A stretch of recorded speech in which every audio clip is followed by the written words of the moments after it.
Hello, fellow Sapien, and welcome. Tonight, we journey to a lost island to uncover a 100,000-year-old secret, the story of the humans that shouldn't exist, a hidden branch of our family that broke all the rules of evolution. Before we begin our journey, consider this. The story of our own rise is a story of the mind. For millions of years, the human brain grew larger and our tools became more complex. But what if there was another path? What if a different kind of human, with a brain no larger than our most ancient ancestors, not only survived, but thrived, hunting giants and mastering fire, living right alongside us? This is their story. The 100,000-year-old secret of the humans that shouldn't exist. Welcome to Midnight Sapien, a quiet space for minds that are still listening, long after the rest of the world has gone silent. So go ahead, dim the lights. Let the noise of the modern world fade, just for a little while. You don't need to take notes. You only need to be here. I often wonder where this story is being heard. What time is it for you, right now, as you listen to a story from a time before maps and before clocks? If you feel like sharing, I'd love to know in the comments. It is a quiet reminder that we are all listening to this story together. If this kind of slow, deep storytelling brings you a little bit of calm or a little bit of wonder, consider liking the video and subscribing. That small click helps other quiet minds find this space, a signal that slow, thoughtful science still has a home here. And, as always, if the story carries you into sleep tonight, that is perfectly okay. I've left chapters in the description below, so you can always find your place again when you return. Because this is a story about a lost world. It will be here for you. Now, let us travel to that forgotten island and meet the family we forgot we had. The story of humanity is a story of journeys. Most of them were made on foot. A slow, patient, and deliberate walking that carried our ancestors out of their cradle and across the continents of the world. But this story does not begin with a step. It begins with a fall. A sudden, violent, and accidental journey that would create a new and secret branch of our human family. Our story begins 1 million years ago, in the warm, tropical heart of Southeast Asia. The world was a single, vast, and unbroken kingdom for the people who lived here. This was the age of Homo erectus. They were not us, but they were the beginning of our shadow. Tall and strong and large-brained, they were a species that had already conquered the old world. They had walked out of Africa nearly 1 million years before, a great, slow wave of pioneers. They were the masters of the Acheulean hand axe, that perfect, teardrop-shaped tool of lethal symmetry. They were the keepers of the first, hesitant fires, a skill that had given them a fragile mastery over the darkness. They were a successful and profoundly stable species, the first true globetrotters of our lineage. Their world was the land. The forest was their larder, the savanna their hunting ground, the riverbank their home. They lived in small, mobile family groups, their lives a constant, predictable rhythm of hunt and gather and move. They understood their world with an intimacy we have long since lost. They knew the habits of the ancient elephants, the patterns of the monsoons, the secret places where the best flint could be found. For 1 million years, this rhythm had held. The sea was simply the edge, a shimmering blue boundary that they had no reason and no way to cross. It was a wall, not a path. And then, one day, on a morning like any other, the earth did not warm them. There was no great storm, no darkening of the sky, just a silent, terrible shifting of the world's floor far out beneath the ocean, a tectonic plate grinding against another. And in that moment, a colossal amount of energy was released. A tsunami. The first sign would have been the quiet. The sudden, unnatural retreat of the sea, exposing the seabed in a great, glistening plain of mud and stranded fish. A moment of strange and unsettling wonder. And then, the horizon would have turned dark. A low, black line, growing with impossible speed. A moving mountain range of water. Let us try to be with them, in the moments after. The world is a chaos of splintered bamboo and churning mud and the impossible, deafening roar of the receding water. You are not on the land you know, the familiar forest, the camp by the river. It is all gone. You are clinging to a great, tangled raft of vegetation, a floating island of uprooted trees and earth, swept out into the open ocean on the back of a monstrous wave. You are one of the lucky ones. You are a survivor, but you are hopelessly, completely lost. The sun is a merciless weight. Thirst is a fire in your throat. The world has shrunk to this single, fragile raft, and a vast, terrifying, 360-degree horizon of water. There is no map, no path, no memory to guide you. There is only the slow, indifferent rhythm of the swell, and the faces of your kin, their eyes wide with the same fear and the same stubborn hope as your own. Days pass, nights, filled with a silence deeper than any you have ever known. This is not a journey. It is a drift, a lottery of the currents. For these first travellers, this was a world of pure chance. But the land they had been torn from, the great continent of Sunder, was part of a unique and unforgiving geography. To the east of their home lay a series of deep, permanent ocean trenches, a line in the water that had separated the life of Asia from the life of Australia for millions of years. This was the Wallacea Line, a biological barrier that even the lowest sea levels of the Ice Age had never erased. It was a place of powerful, swirling currents, a natural meat grinder for anything caught in its grip.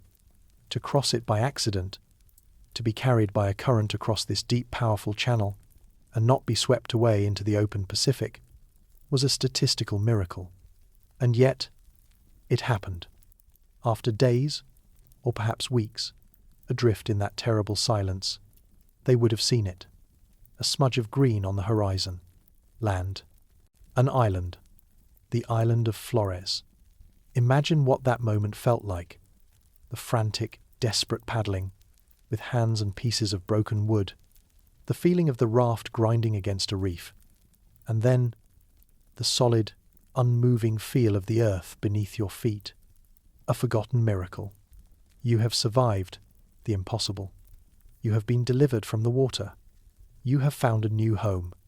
But you are an exile. The ocean that brought you here is now your cage. The journey back is not just impossible. It is unthinkable. You and your small, exhausted band of survivors. You are the founding population of a new world. A new and very small human experiment. You are the first people of Flores, and your long, slow and lonely journey into becoming something else entirely has just begun. They had survived, but they were stranded. Their old world was a memory.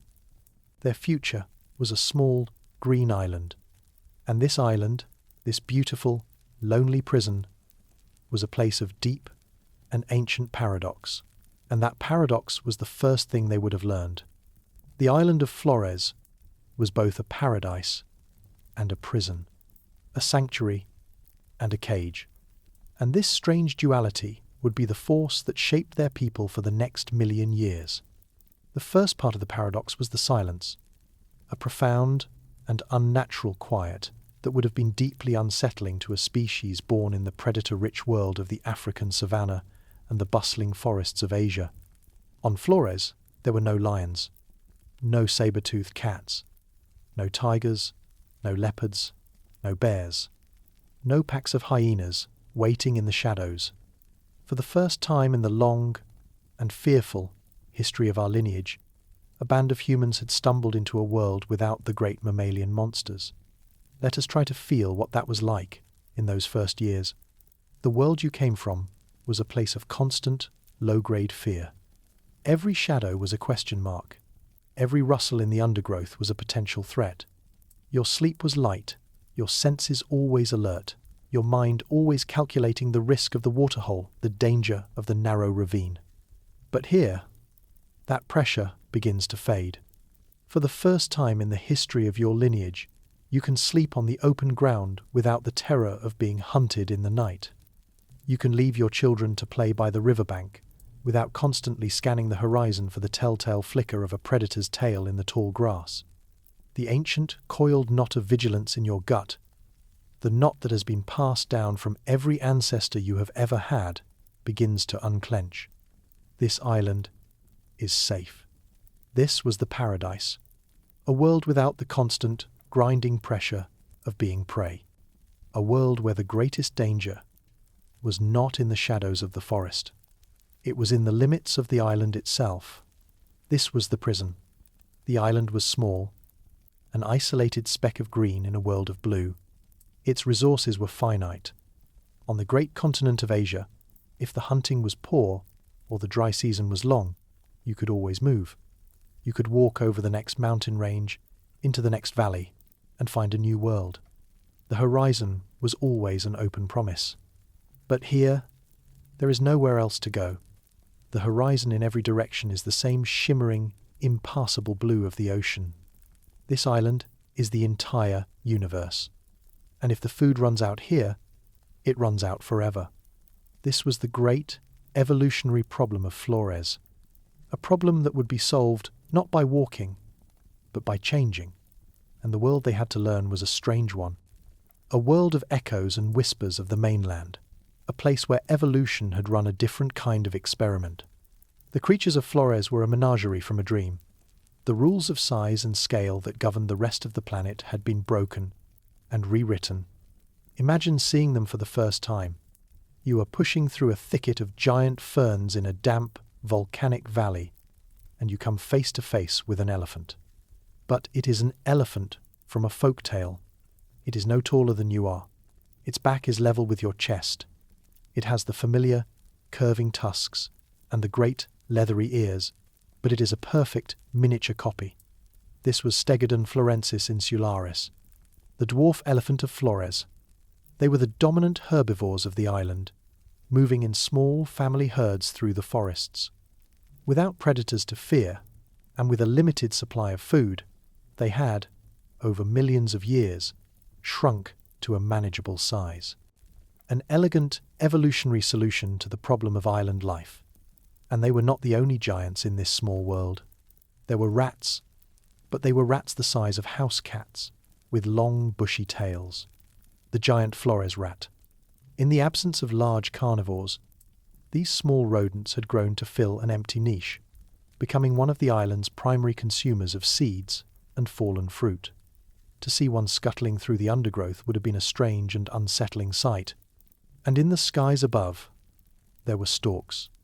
But they were giant storks, standing nearly 2 meters tall, with massive dagger-like beaks. The giant marabou stork of Flores.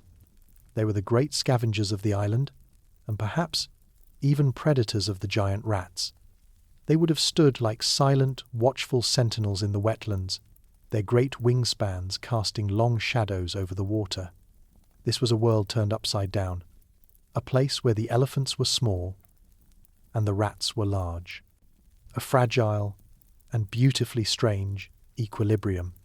But this paradise was not entirely without its teeth. There was one true giant, one great predator that had, somehow, made the same impossible crossing as our ancestors. The Komodo dragon, a 3-meter-long venomous lizard, a silent, armored predator, its forked tongue tasting the air for the scent of death. It was the true king of this island, and it was a danger our ancestors would have had to learn with a brutal and unforgiving speed. Its bite was not just a physical wound. It was an injection of venom, a cocktail of toxins that would slowly, agonizingly, bring down even the largest of prey. The dragon did not need to win the fight. It only needed to land a single glancing bite, and then it would wait. Into this strange and paradoxical world walked our ancestors, Homo erectus. They were, themselves, giants, tall and strong and large-brained. They were the new and by far the most intelligent predator on the island. The skills they had honed on the great savannas of the old world, the cooperative hunt, the mastery of the hand axe, were now turned upon this new and naive fauna.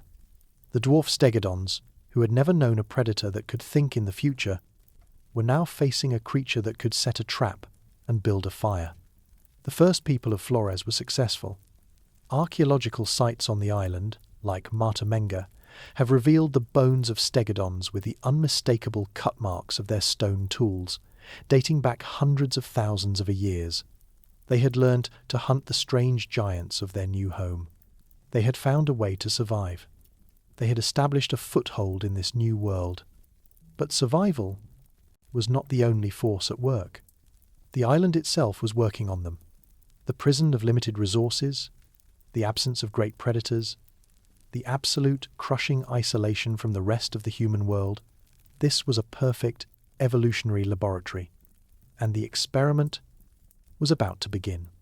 This island, this strange and beautiful prison, was about to begin the slow and patient work of remaking them, a work governed by a single, inescapable, and universal law: the island rule. The island rule is not a metaphor. It is a quiet and relentless architect of life, a law of biology written in the language of calories and survival. And for the stranded people of Flores, it was a law that would now govern their every breath, their every birth, and their every death for the next 1,000,000 years. The rule is simple, and it is profound. When a species of large animals becomes trapped on an island, it will, over time, begin to shrink. And when a species of small animals becomes trapped on an island, it will often begin to grow. On islands, the big get small, and the small get big. We have seen this pattern play out 1,000 times, on 1,000 different islands across the world. The pygmy mammoths of the Channel Islands, the dwarf hippos of Crete, the giant swans of Malta, and the dwarf elephants and giant rats of Flores. The island rewrites the blueprint of a body. And now, for the first time, it was about to rewrite the blueprint of a human. The forces that drive this rule are the same two forces that define the paradox of Flores: the paradise and the prison. The paradise was the absence of predators. On the mainland, a large body is a form of defense. A 6-foot-tall Homo erectus is a difficult meal for a pack of hyenas. A large, powerful herd of stegodons is safe from almost any hunter. Size is a shield. But on Flores, that shield was no longer necessary. There were no great predators to run from, to fight off, to fear in the night. The immense, daily, biological cost of growing and maintaining a large, powerful body was a cost that was no longer providing a benefit. Evolution is a ruthless accountant, and it does not like to waste energy. Let us try to feel this change, not as a concept, but as a slow, dawning sense of peace. For the first time in the history of your lineage, the nights are different. You can sleep on the open ground, the warmth of the fire at your back, without the deep, primal fear of being hunted in the darkness. The sounds of the forest are no longer a language of potential threats. They are just sounds. The wind in the leaves, the calls of night birds, the distant rumble of a volcano, the ancient, coiled knot of vigilance in your gut, the knot that has been passed down from every ancestor you have ever had, begins to unclench. This island is safe. This profound psychological shift, this unlearning of a fear that had defined your species for millions of years, was the first great gift of the island. It was a gift of stillness. But this stillness came with a price. And that price was the prison. The island was a closed system, a finite bowl of food. The number of stegodons, the number of edible plants, the number of fish in the rivers, it was all limited. A large body is a hungry body. It is a biological furnace that demands a huge and constant supply of fuel. A 6-foot-tall, 90-kilogram Homo erectus, with a brain 1,000 cubic centimeters in size, would have needed thousands of calories every single day just to stay alive. In a world of limited resources, a large, energy-hungry body is not an advantage. It is a liability, a death sentence, written in the language of metabolism. Imagine what it was like to carry the memory of the mainland in your mind. You remember the stories, passed down from the survivors of the Great Crossing, of a world that was limitless, a world of endless forests and savannas that stretched to the horizon, a world where the herds of the great beasts were like rivers, flowing without end. But here, on this island, the world has edges. The herd of stegodons in your valley is not a river. It is a small, precious pond of life. You know them. You can count them. And you know that every successful hunt is a subtraction that might not be replaced. This was a new kind of thinking, a new kind of pressure, the pressure of living in a fragile, finite world. In this relentless evolutionary equation, any individual born slightly smaller had a secret advantage. A slightly smaller body needed slightly less food. A slightly smaller body was slightly more likely to survive a long, dry season. A slightly smaller body was slightly more likely to live long enough to have children, and to pass on its slightly smaller genes to the next generation. This was not a choice. It was a slow, statistical, and completely invisible process. No one person, in their single, short lifetime, would have ever noticed the change. It was like watching a child grow. Day by day, they seem the same.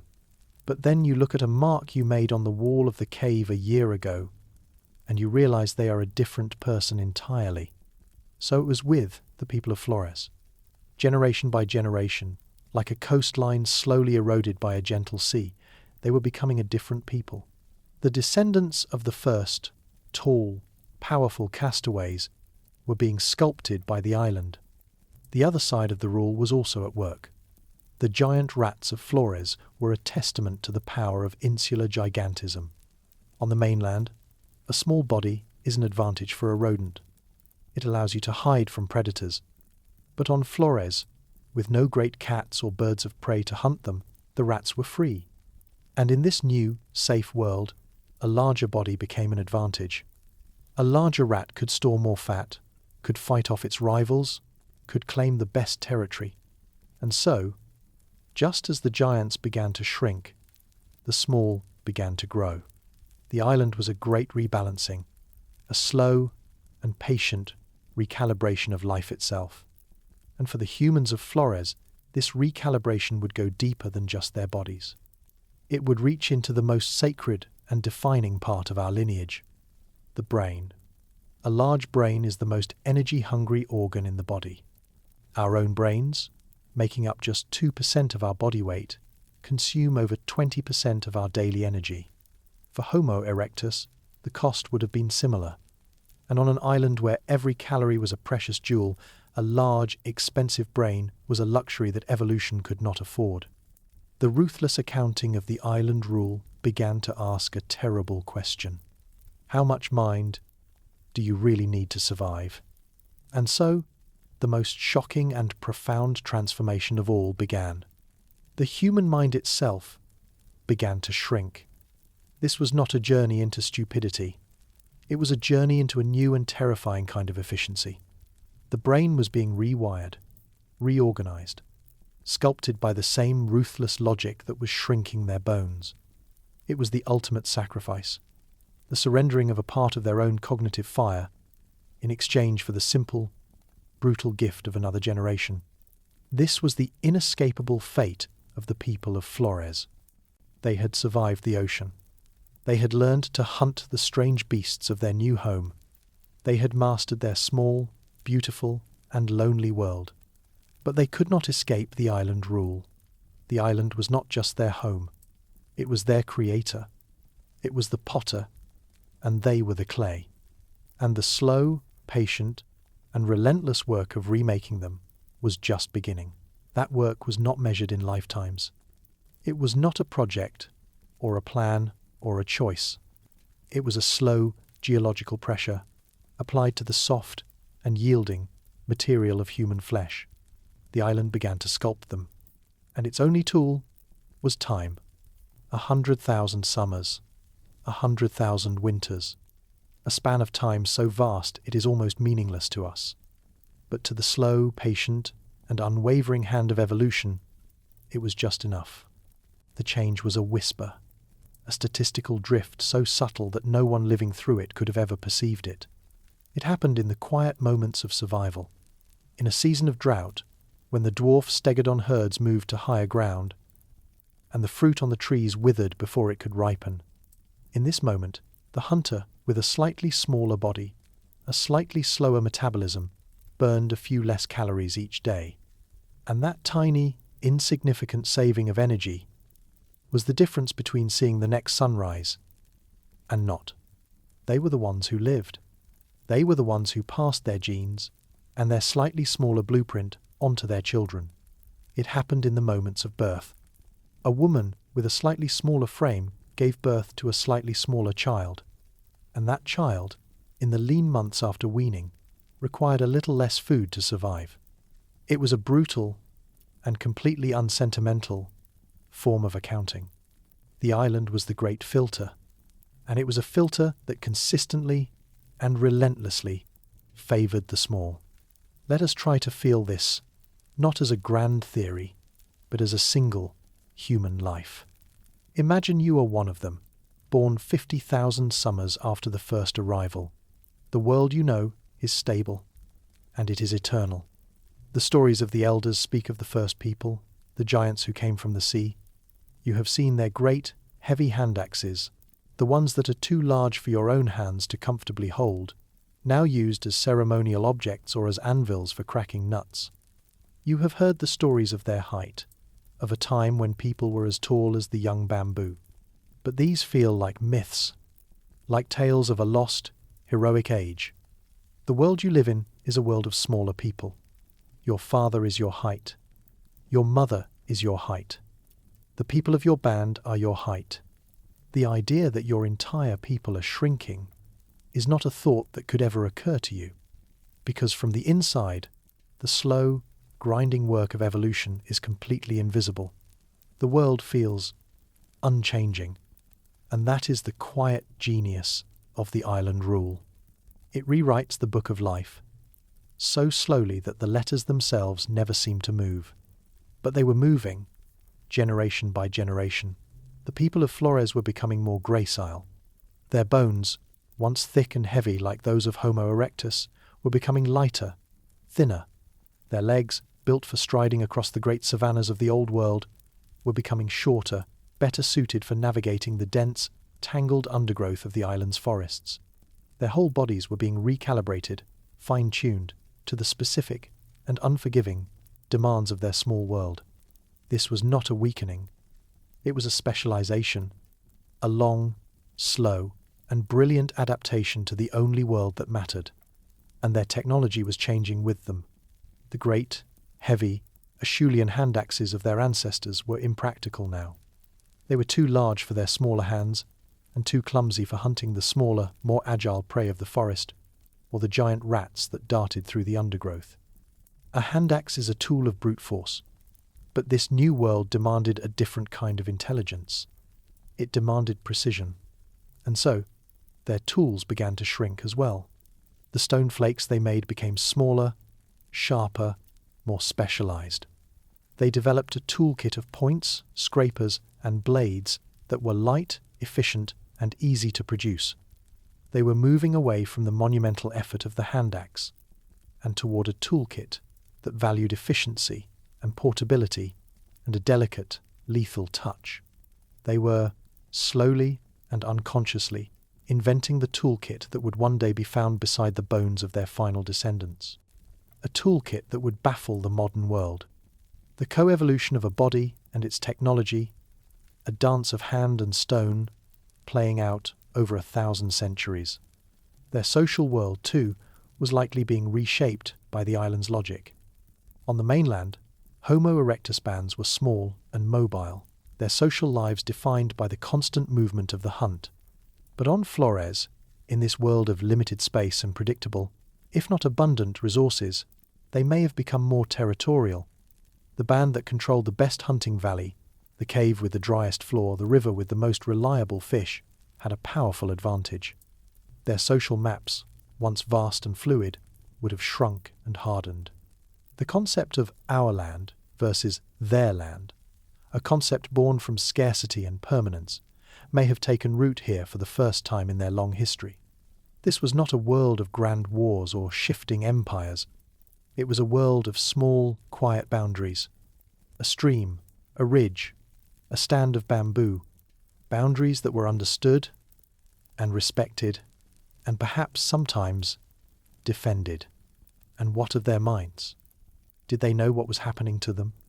Did they feel themselves becoming smaller? Did they look at the great ancient bones of the first people, sometimes unearthed by a landslide or a flooding river, and feel a sense of loss? A sense of being a lesser, diminished version of their heroic ancestors? Or did they feel a sense of pride, a sense of being the true people of this island, the ones who had been chosen and shaped and perfected by the land itself, the ones who had learned the island's secrets and had become a part of its strange and beautiful story? Let us stand with one of them, for a moment, by a still, quiet pool of water deep in the forest. You have come here to drink, and you kneel at the water's edge. And in the dark, still surface of the pool, you see your own reflection. The face that looks back at you is the face of a hunter. Your eyes are sharp, your jaw is strong, but you have heard the stories of the first people, the giants with their great heavy brows, who were said to be so tall they could look into the nests of the highest birds. And sometimes you wonder, is that who you are? Or are you something new? A child of this island?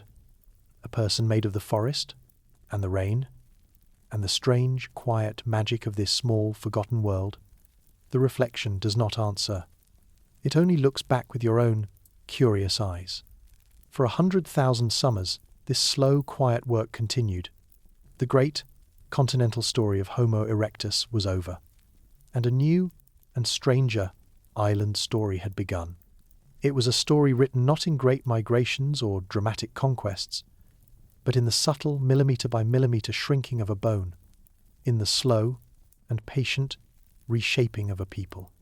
This was not a grand or heroic transformation. It was a quiet, biological negotiation, a long, slow surrender to the logic of the island. And this surrender was reshaping their entire world from the outside in. Their bodies had been remade, their tools had been refined, their social maps had been redrawn, but the island's most profound, most dangerous, and most consequential work was happening somewhere deeper. It was happening inside the skull. That work inside the skull was the greatest and most dangerous gamble of all. For 3 million years, the story of our lineage had been a story of the mind's expansion. The brain was our weapon, our shield, our single defining advantage in a world full of claws and teeth. From the small, ape-like brain of Australopithecus to the larger, more capable mind of Homo habilis, and finally to the great 1,000 cubic centimetre brain of Homo erectus, the path of our evolution seemed to point in only one direction: upward. Bigger was always better. The brain was the crown jewel of our humanity, a monument to our success. And the idea that this journey could ever reverse itself, that a human mind could begin to shrink, was not just unlikely. It was unthinkable. It was a violation of the very rule that had made us human. But the island did not care for our rules. It had only one: the ruthless and unwavering logic of energy. And the human brain is the most expensive thing that evolution has ever built. It is a biological furnace, a roaring, ravenous fire of neurons and synapses. Our own brains, making up just 2% of our body weight, consume over 20% of our daily calories. For the tall, powerful Homo erectus of Flores, the cost would have been the same. A fifth of every meal, every successful hunt, every precious tuber dug from the earth was fuel for the fire inside their heads. On a vast continent, rich with endless herds and predictable seasons, this was a worthy investment. But on a small, isolated island, where every calorie was a jewel, a large, expensive brain was no longer a symbol of success. It was a fatal luxury. The unwavering eye of the island rule, having finished its work on their bones, now turned its gaze inward. It looked at the great, energy-hungry brain of Homo erectus, and it began the slow and patient work of taking it apart. This was not a journey into stupidity. We must be clear about this. The people of Flores did not become dull or slow or simple. What happened inside their skulls was far more subtle and far more brilliant than that. It was not a demolition. It was a renovation. A profound and mysterious rewiring of the very architecture of the human mind. Let us try to imagine what this process was like. Think of a great, sprawling, ancient library. It is filled with 1,000,000 books containing the knowledge of 1,000 generations. But it is inefficient. The rooms are too large. The halls are too long. It costs a fortune to heat and light. Now, imagine a master librarian who takes this great library and begins the slow, patient work of refining it. They do not throw away the books. They keep the essential knowledge, but they redesign the building. They shrink the rooms, shorten the halls, and make the entire system more efficient, more compact, more focused. The library is smaller now, but the wisdom it contains is just as powerful. This is what happened to the human mind on Flores. The brain of Homo erectus was the brain of a continental traveller. It held the vast, mental maps of a world without edges. It held the complex social knowledge needed to navigate a world full of other, competing human bands. But on Flores, these skills were no longer needed. The world was no longer a vast, open map. It was a single, familiar valley. There were no other human bands to negotiate with, and so the parts of the brain that governed these expansive and now useless skills were a luxury the island could not afford. Evolution, the great librarian, began to prune them away. But the parts of the brain that were essential for survival on the island, these were not just preserved, they were enhanced, refined, made into a smaller, more perfect, and more powerful version of themselves. Imagine the world through their eyes. Your mind is not filled with the constant, low-grade chatter of abstract thought. The past is a shallow pool, not a deep ocean. The future is a nearby hill, not a distant mountain range. Your consciousness is a bright, clear, and intensely focused beam of light. It is a mind that is almost entirely in the present. When you are hunting, you are nothing but the hunt. The feel of the spear in your hand, the smell of the damp earth, the subtle, almost invisible shift of a leaf that tells you your prey is near. Your senses are on fire. Your world is a vibrant, high-definition reality, a world of pure and unadulterated presence. This is the mind that the island was building, a mind that did not waste a single spark of energy on the things that did not matter, a mind that had been stripped down to its essential, beautiful, and lethal core, a mind that had become a jewel. And we have the proof of this. The proof is in their hands. The stone tools that these small-brained people made were not the crude, simple choppers of our most ancient ancestors. They were sophisticated and beautifully crafted, flakes and blades. They show a mastery of stone, a control of fracture, and a consistency of design that tells us that the part of their brain responsible for hand-eye coordination, for fine motor control, and for procedural memory was as advanced as our own. Their brain was smaller, but in the ways that mattered for their survival, it was perfect. Let us stand with one of them for a final, immersive moment. You are a tool maker. You are sitting at the mouth of your cave, a large, smooth river stone held firmly on your knees as an anvil. In your hand, you hold a core of chert, its edges sharp and new. The world around you disappears. There is only you and the stone. You can feel its weight, its balance, the faint, invisible fault lines that run through its heart. You are not thinking in words. You are thinking in angles, in forces, in futures. You know with a certainty that is deeper than language that if you strike the stone here with this much force, using this part of the hammerstone, a flake of a perfect, predictable shape will fall away. It is a form of physics that is felt, not calculated. An intimate and silent conversation between your mind and the stone. And when you strike, and the flake falls away, its edge as sharp as a shard of glass, there is a quiet and profound satisfaction. You have taken a piece of the world, and you have given it a purpose. You have turned a random rock into an idea. This is intelligence, and it has nothing to do with the size of the skull that holds it. This was the great lesson of the people of Flores, a lesson that we are still struggling to understand.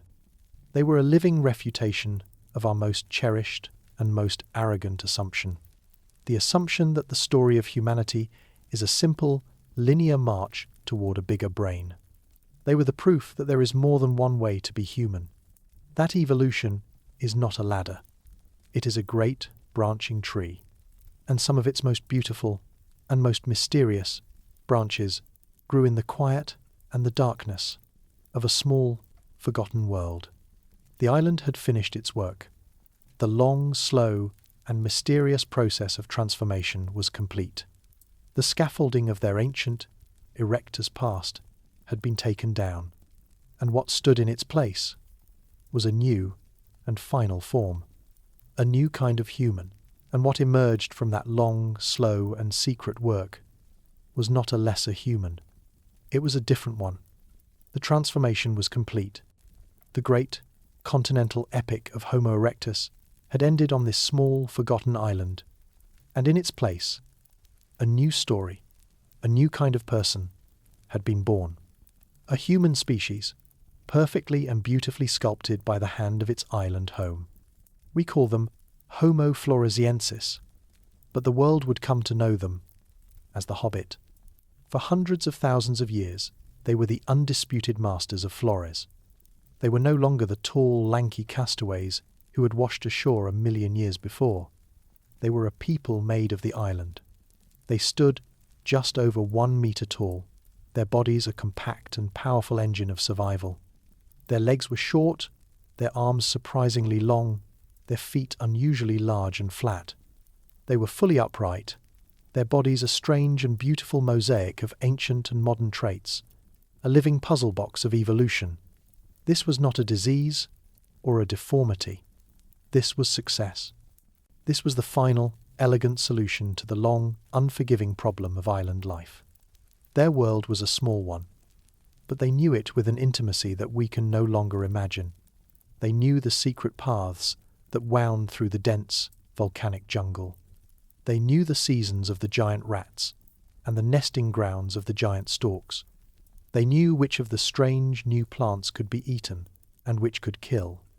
And they knew their great rival, the Komodo dragon, with a deep and wary respect.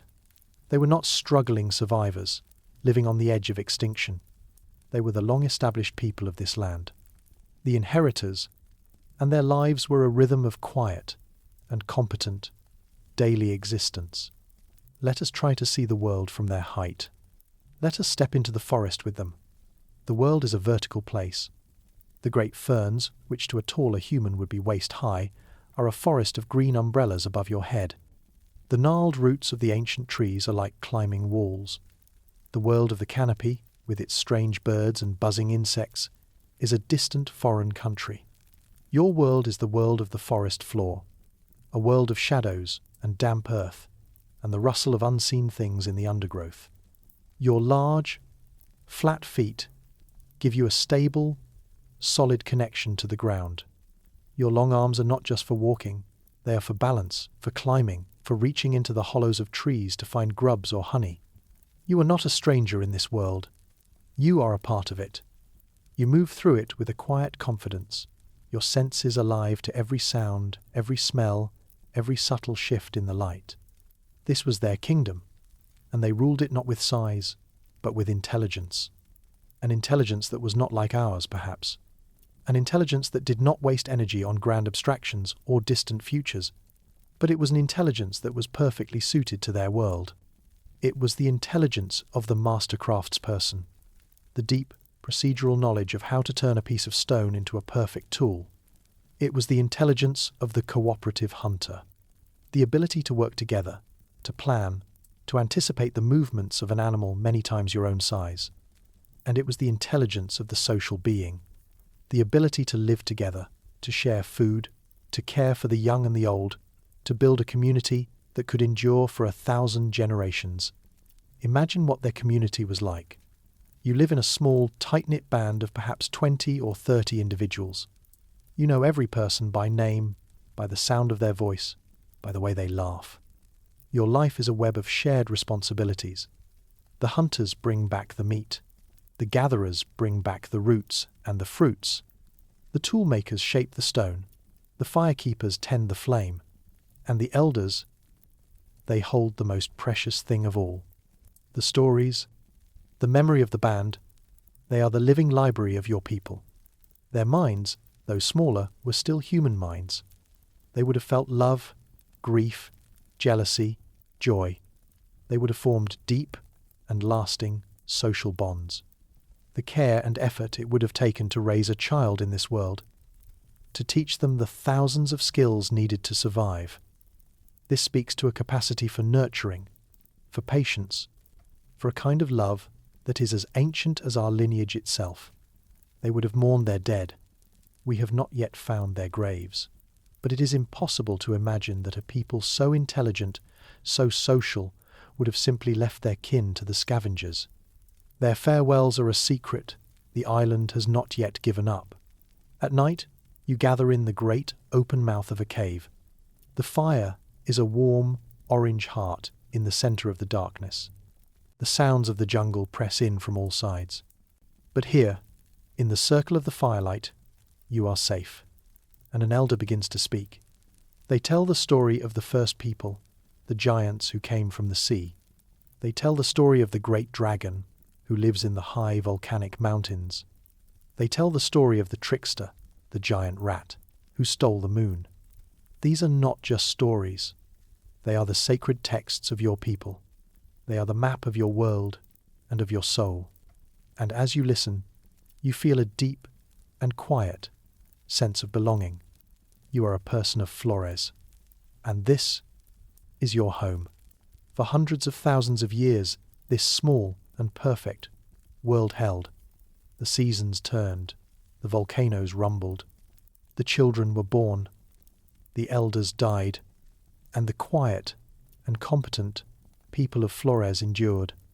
They were a successful and stable species, a testament to the incredible and unpredictable power of evolution. They were a human experiment that had, by every metric, succeeded. A branch of our family that had found a different way to be, a different way to think, a different way to live. They were a living reminder that the path of human evolution was not a single straight line. It was a great and branching and mysterious tree, and they were one of its most beautiful and most secret flowers. But the island was not the entire universe, and the long, quiet dream of Flores was about to be interrupted. The great, restless river of our own species was still flowing across the world, and its final and most consequential waves were about to wash up on the shores of their small and forgotten world. But the heart of that forgotten world was not the forest or the shore. It was a place of stone and shadow and memory, a great, silent chamber in the earth, a natural cathedral that served as their home, their workshop, and their sanctuary, the living, breathing centre of their civilization for 500,000 years. Known to the local people today as Liang, the cool cave, this was the place that would keep their secrets, holding them safe in its dusty floor until the day we finally came looking for them. The cave itself is a place of immense and quiet power. A vast limestone cavern, its entrance a great yawning mouth at the base of a green volcanic hill. Its ceiling soars 15 meters high, and its main chamber is a vast open space the size of a great hall. A small stream, the Wei Rakang, flows through one corner, a permanent source of cool, fresh water. For the people of Flores, this was not just a cave. This was a gift from the island itself, a fortress built by time that offered shelter from the tropical sun, the monsoon rains, and the ever-present threat of the Komodo dragons. Let us step inside, out of the heat of the day, into the cool, damp air of their world. The first thing you would notice is the light. A single great shaft of daylight pours in through the high entrance, illuminating the front of the cavern in a soft green glow. This was the world of the living, the space for work, for community, for life. But beyond this first chamber of light, the cave recedes into a deep and profound darkness, a world of echoes and shadows and the constant rhythmic drip of water from the stalactites above. This was the world of the spirits and of the unknown, a sacred and perhaps terrifying space that held the mysteries of their universe. The floor of this cave is a history book, a library written in layers of dust and ash and bone that accumulated over hundreds of thousands of years. Each layer is a different chapter in the long and silent story of the Flores people, and archaeologists, digging patiently through these layers, have learned to read that story. They have found the remains of their fires, countless hearths, their ashes still holding the charred bones of their meals, a record of 1,000,000 shared dinners, 1,000,000 nights spent huddled together against the cool, damp air of the cave. These were not just cooking fires. They were social hearts, the places where stories were told, where tools were shared, where the bonds of their small, fragile community were forged and reforged night after night. They have found the bones of the animals they hunted, the dwarf stegodons, the giant rats, the birds, the bats, the fish, a menu of a lost world. The sheer number of these bones tells a story of incredible, long-term success. This was not a population on the brink of starvation. This was a people who had achieved a perfect and sustainable balance with their strange and beautiful ecosystem. They were masters of their island, and they have found their tools. Tens of thousands of them, a carpet of stone flakes and points and blades scattered across the floor, the refuse of 1,000 generations of master craftspeople. This cave was not just a home. It was a factory, the place where the raw material of the island was transformed into the technology of survival. The rhythmic, chipping sound of stone on stone would have been the constant, percussive heartbeat of this place. Imagine the rhythm of a single day, 100,000 years ago. You wake in the cool grey light of the dawn, in the great communal sleeping area at the back of the cave. The air is thick with the smell of wood smoke and damp earth, and the sleeping bodies of your kin. The fire in the central hearth is being coaxed back to life, its warm orange glow pushing back the shadows. The day begins. The hunters gather their spears and their stone points, and they leave the cave, their small, powerful bodies disappearing into the green jungle outside. The gatherers, the women, and the older children take their woven baskets and head out to search for the yams, the fruits, the insects of the forest. The cave is left to the elders, the very young, and the craftspeople. An old man sits in the light of the entrance, his hands moving with a deep, practiced memory, striking a core of chert to produce a perfect, razor-sharp flake. A young woman sits nearby, weaving a basket from the flexible vines of the jungle, her fingers a blur of motion. The children play in the dust, their small hands mimicking the work of their elders, their laughter echoing in the great, high vault of the cave. In the afternoon, the hunters return, perhaps with a giant rat or a small stegodon. The kill is brought to the center of the cave, and the work of the butchery begins. The meat is shared according to the ancient rules. The fire roars to life, and the community gathers for the evening meal. This was the rhythm, the great, slow, and predictable pulse of life in Liang cave, a rhythm that held almost unchanged for 500,000 years. This was a world of incredible stability, a testament to a people who had found a perfect and lasting balance with their small and beautiful world. And then, in the year 2003, that long, quiet story was interrupted. The rhythm was broken. A team of modern archaeologists was digging in a deep, unexplored corner of the cave. They were looking for the ancestors of the first Aboriginal Australians. They were not looking for another kind of human. But the cave had a secret it was ready to tell. Let us be there, with them, in that moment of discovery. You are kneeling in the cool, damp earth of the excavation pit. The air is still and smells of ancient dust. You have been digging for weeks, finding only the scattered bones of stegodons and the familiar stone tools. And then, your trowel hits something. It does not make the dull, heavy sound of a rock. It is a light, hollow, tapping sound. The sound of bone. You put down your trowel, and you take up your brush, and with a gentle, patient motion, you begin to sweep away the dirt. And what emerges is a shape, a familiar shape, the high, rounded curve of a skull, a human skull, but it is impossibly small. So small it could have belonged to a child. But the teeth are worn. The teeth of an adult. Your heart begins to pound. And as you brush away more of the dirt, you realize you have found something that should not exist. A nearly complete skeleton. The tiny, perfectly preserved bones of a woman who had stood just over 1 meter tall. The bones of a lost human. And scattered around her, like the clues to a 1,000,000-year-old mystery, lay the ghost's toolkit. Those small, sharp stones, lying in the silent earth beside her bones, were the first and most profound clue. They were the key that would unlock the secret of her world. And they were a direct challenge to everything we thought we knew about our own story. Because the story of human evolution, as we had always told it, was a story of tools.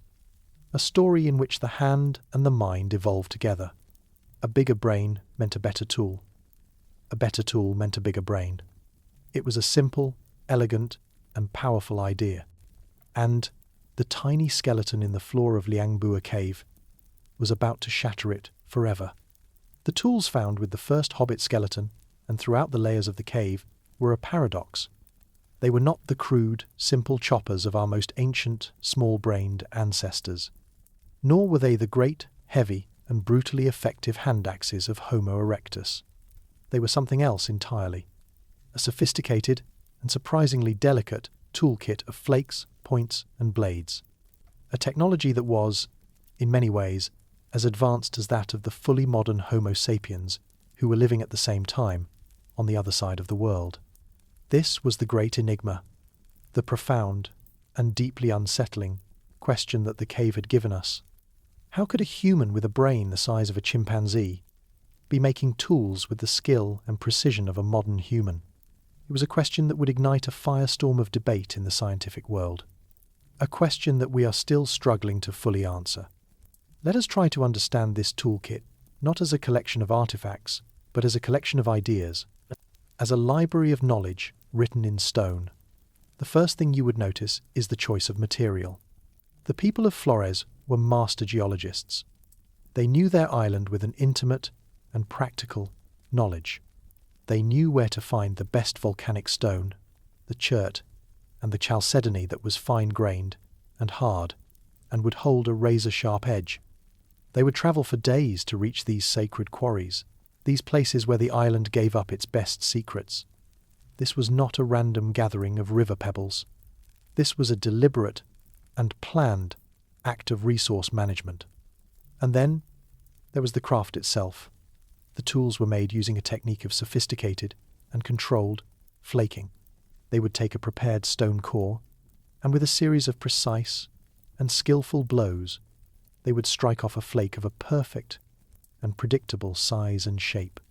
This was not brute force. This was an art, a kind of practical poetry, written in the language of fracture mechanics. Imagine what it was like to learn this skill.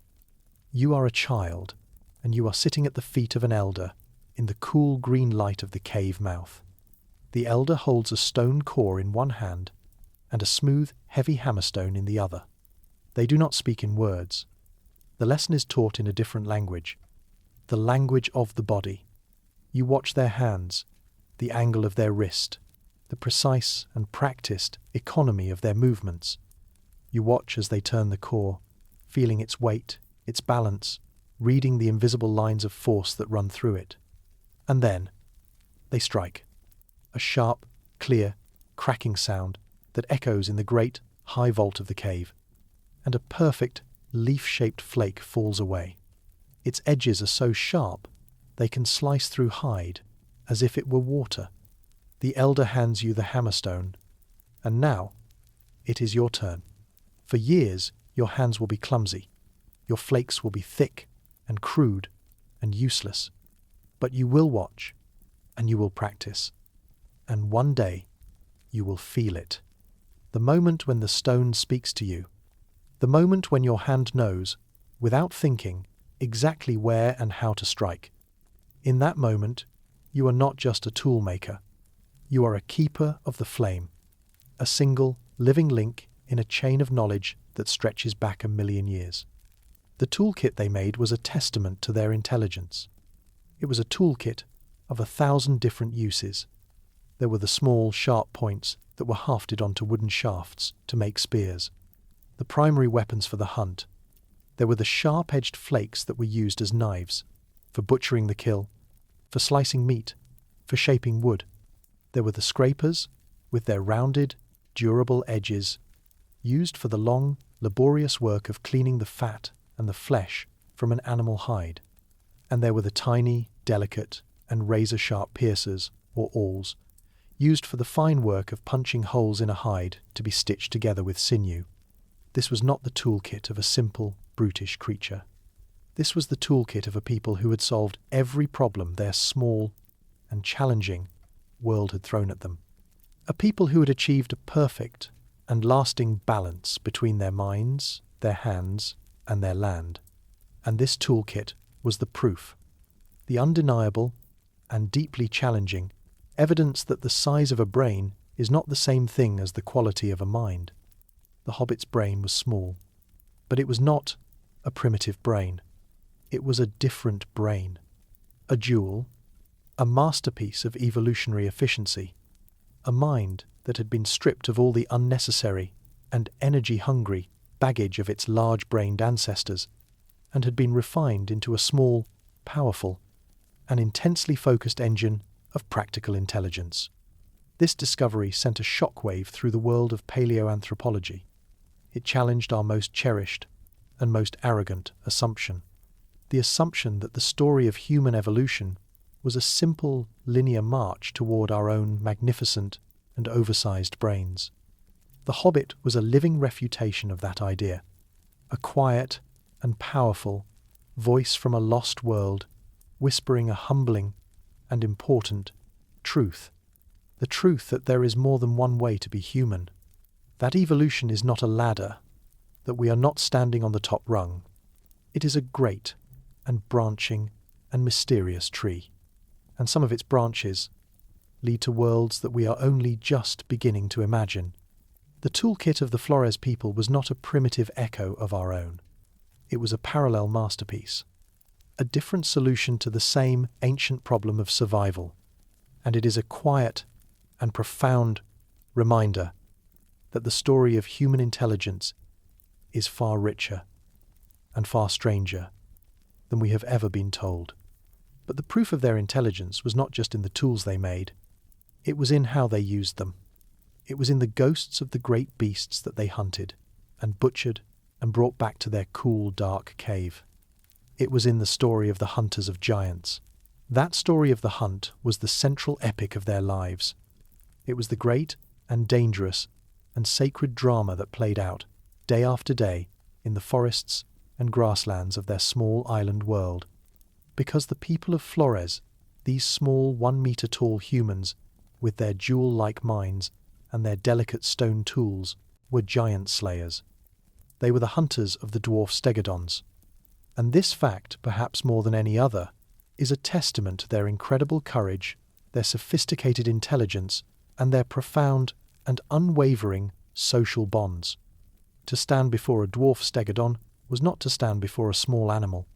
It was to stand before a creature that was still a giant in their world. It stood nearly 2 meters at the shoulder, the height of 2 adult Flores men. It weighed over 800 kilograms, the weight of their entire band combined, and it was armed with 2 short, powerful, and lethally sharp tusks. This was not a gentle, passive herbivore. It was a powerful and dangerous beast. And to hunt it, with nothing but a sharpened stone on a wooden stick, was an act of almost unimaginable bravery. This was not a hunt of brute force. It was a hunt of the mind, a game of high-stakes, ecological chess, played out across the landscape of the island. And it did not begin with a chase. It began with a plan, a quiet and collaborative act of imagination that took place in the cool, grey light of the dawn in the mouth of the Liang cave. Let us try to be there with the hunters as they prepare for the day. The air is cool and damp with the morning mist. You are one of the hunters. Your body is small, but it is a corded knot of muscle and patience. You hold your spear in your hand.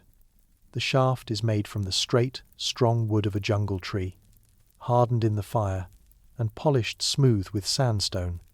The point is a masterpiece of your people's craft. A perfect, leaf-shaped flake of chert, its edges as sharp as a surgeon's scalpel. It is bound to the shaft with the sinews of a giant rat, and sealed with the sticky black resin of the candlenut tree. This is not just a tool, it is an extension of your own body, a part of your own mind. You are not alone. The hunting party is a small, silent group of brothers and cousins and fathers. You have known these men your entire life. You have hunted with them since you were a child.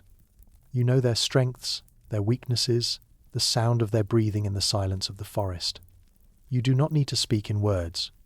You communicate in a language of hand signals, of subtle shifts in weight, of the quiet and intuitive understanding that comes from a lifetime of shared trust. Your life, in the next few hours, will depend on this trust, and you would not have it any other way. The hunt was a collaborative art. A lone hunter would have been no match for a stegodon, but a small, coordinated band of hunters, moving as a single intelligent organism, they could change the balance of power. Their first task was to find the herd. They were master trackers, their senses alive to the subtle language of the forest. A broken branch, a patch of trampled ferns, the fresh, warm scent of the animal's dung. They could read the story of the land with a clarity that we have long since lost. Once the herd was located, the true work began. The slow, patient, and intensely focused stalk. They would move through the undergrowth with a silence that was almost supernatural. Their small bodies were an advantage here, allowing them to slip through the dense jungle like shadows. Their goal was not to startle the herd. It was to observe, to choose. They were not looking for the largest, strongest animal. They were looking for the one that was alone. A young male, perhaps, driven from the herd by the older bulls. An old, or sick, individual, lagging behind the others. They were looking for the one that was vulnerable. This was not a sign of weakness. It was a sign of a deep and profound ecological intelligence, an understanding that their own survival depended on the long-term health of the herd. You do not poison the well from which you drink. Once the target was chosen, the trap was set. They would use the landscape itself as their primary weapon. A narrow, steep-sided ravine. A patch of swampy wetland where the heavy animal would be slowed by the mud. A natural dead end. A box canyon from which there was no escape.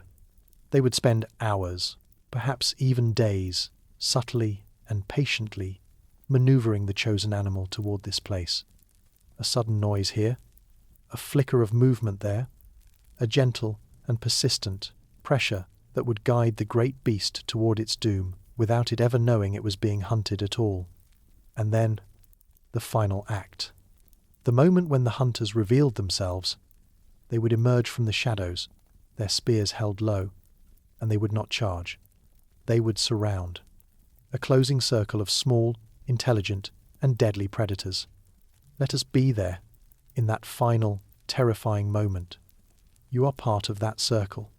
The great, grey beast is before you, its small eyes wide with confusion, and then with rage. It lets out a trumpeting roar, a sound that shakes the very air around you, and it charges. You do not stand your ground. You dance. You move with a fluid and practiced grace. A quick step to the side as the tusks slice through the air where you were a moment before. And as the great beast thunders past, you and your brothers move as one. A quick, deep thrust of the spear into the thick, leathery hide of its flank. And then you are gone, melting back into the shadows of the forest, leaving behind a single, small and bleeding wound. This was not a quick kill. It was a slow and patient and brutal process of attrition. The hunt of 1,000 cuts. They would wound the animal, and then they would follow it. For hours, for days, waiting for the blood loss, the exhaustion, the infection, to do its slow and steady work.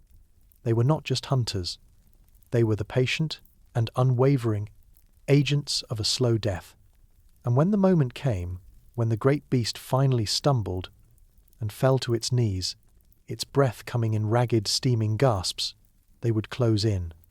The final thrusts would be quick and merciful and deadly, an act of intimate and necessary violence. And then there would be the silence, the great and profound silence of a world that had just lost one of its giants. And in that silence, a sense of awe and of gratitude. The hunters had taken a great life, and in return, their own small lives would continue. The circle would hold for another season, for another year, for another lifetime. The tiny, intelligent, and unbelievably brave people of Flores had once again slain their giant. That circle of survival, that ability to bring down a giant, depended on more than just stone and courage. It depended on a power that was far older, far more dangerous, and far more magical than any spear. It depended on the flame, because the people of Flores were not just the inheritors of their ancestors' bodies and their tools, they were the inheritors of a sacred and unbroken trust, a partnership with an ancient and living spirit. They were the keepers of the fire. The story of humanity is a story of fire. From the first, hesitant embers carried by Homo erectus 1,000,000 years ago, to the great, roaring hearths of the Ice Age hunters, the flame has been our constant companion, our first and most powerful ally. It gave us warmth in a world of cold, light in a world of darkness, and the magic of cooked food, which unlocked the energy that fed our growing brains. But here, on the island of Flores, fire was something more. It was a shield. It was the one power they held that the other great predator of the island, the Komodo dragon, had learned to fear. The great dragon was a creature of the cold, reptilian blood. It was a hunter of the daylight hours, of the warm, sun-baked rocks. But the night and the fire belonged to the people. The flickering orange glow of the hearth in the mouth of the Liang cave was not just a beacon of community. It was a wall, a living, breathing, and crackling wall of heat and light that kept the great, silent lizards at bay. To lose the fire was to be left defenseless in the dark, and the archaeological record of the cave is a testament to this deep and ancient partnership.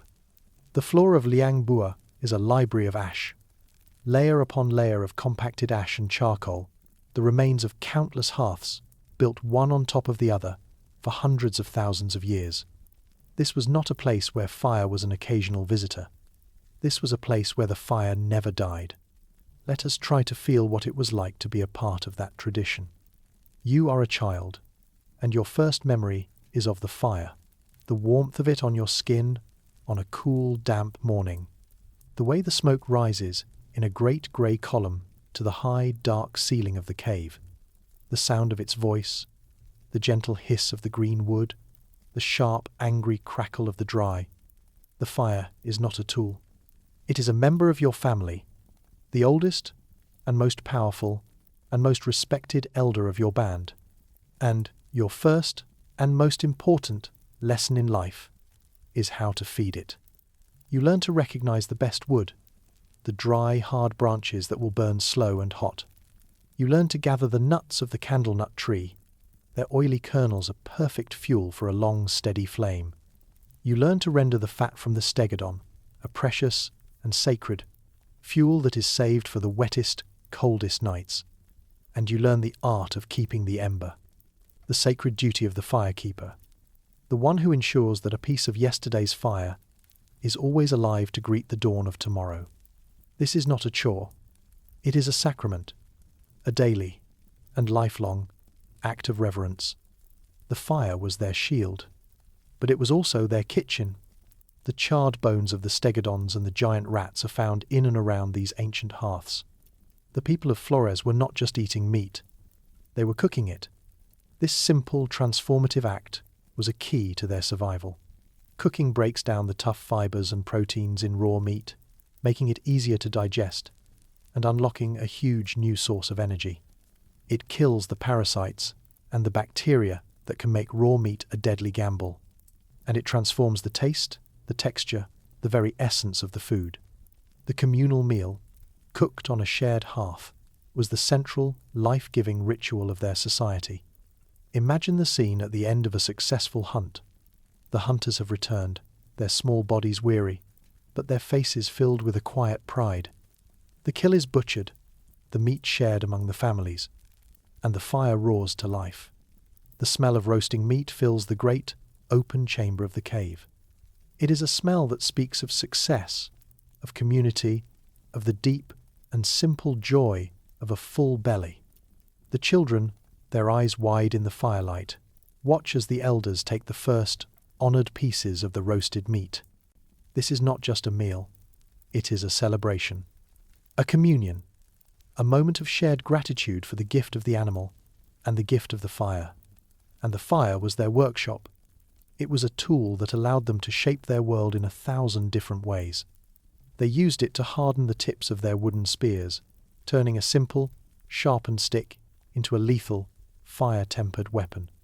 They used it to shape the bamboo that grew in the jungle, bending the green shoots over the coals to make containers and tools, and perhaps even the frames of their simple shelters. They may have even used it to help in their hunting, using the smoke to drive animals from their burrows, or the light of a torch to hunt the nocturnal creatures of the forest. The fire was not just a thing they had. It was a thing they did. An active and intelligent and creative partner in their daily lives. The evidence of this long and intimate relationship with fire is undeniable. It is in the great, stratified layers of ash on the floor of their home. It is in the charred and cooked and broken bones of their prey. It is in the fire-cracked river stones that they used to line their hearths.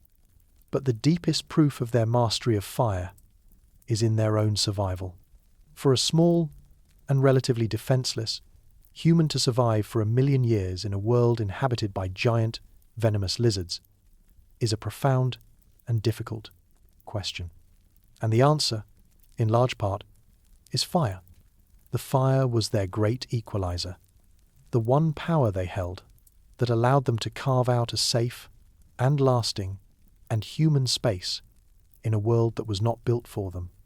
And so we must add another title to their long and impressive list of achievements. They were not just the people of the island. They were not just the hunters of giants. They were not just the makers of a sophisticated and beautiful toolkit. They were the keepers of the fire, a title that connects them in a direct and unbroken line to every human who has ever lived, a title that speaks to a deep and ancient and profoundly human truth, the truth that our own inner fire of consciousness was born and nurtured and protected in the warm and sacred and living glow of the hearth.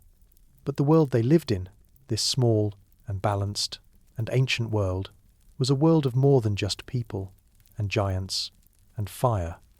It was a world of the mind, a world of perception, a world that was seen and felt and understood from a height of just 1 meter tall. That world, seen from a height of just 1 meter, was a different world entirely. It was not a lesser world. It was not a simpler world. It was a world experienced with a different kind of intimacy, a different kind of focus, a different kind of magic. To understand the people of Flores, we must try for a moment to leave our own tall world behind. We must try to feel the earth and the forest and the sky from their perspective. We must try to enter the world of a hobbit. The first thing you would notice is the ground. For a tall human, the ground is a distant surface, a thing to be walked upon. But for a person who stands only a metre tall, the ground is an intimate companion. It is a landscape of texture, of detail, of 1,000 tiny and important stories. Let us try to feel what that was like. You are walking through the forest, your large, flat feet pressing into the damp, soft earth. Your eyes are not scanning the distant horizon. They are focused on the world at your feet. You see the tiny, almost invisible, tracks of a giant rat leading to its burrow beneath the roots of a great tree. You see the subtle depression in the leaf litter that tells you a stegodon has passed this way hours before. You see the small, bright red fungus growing at the base of a rotting log, and you know that it is a sign of a certain kind of edible grub hidden deep within the wood. The ground is not just a surface. It is a text, a living, breathing book of signs and of secrets. And you are a master of its language. The forest itself would have been a different kind of space. Not a collection of trees to be looked at, but a world to be moved through. A vertical, three-dimensional maze. Imagine what it was like to move through that world. You are not walking on a clear, open path. You are weaving your way through a dense, green, and tangled world. The great, hanging vines are not obstacles, they are ropes to be swung upon. The gnarled, mossy roots of the ancient trees are not barriers, they are ladders. The world of the forest floor, with its deep shadows and its hidden hollows, is your home. Your small, compact, and powerful body is perfectly adapted to this world. You can slip through openings that a taller human could not. You can balance on branches that would snap under a greater weight. You are not a visitor in this forest. You are a part of its architecture. You are as much a creature of this green and tangled and vertical world as the birds in the canopy above, and the sounds of this world would have been a different kind of music.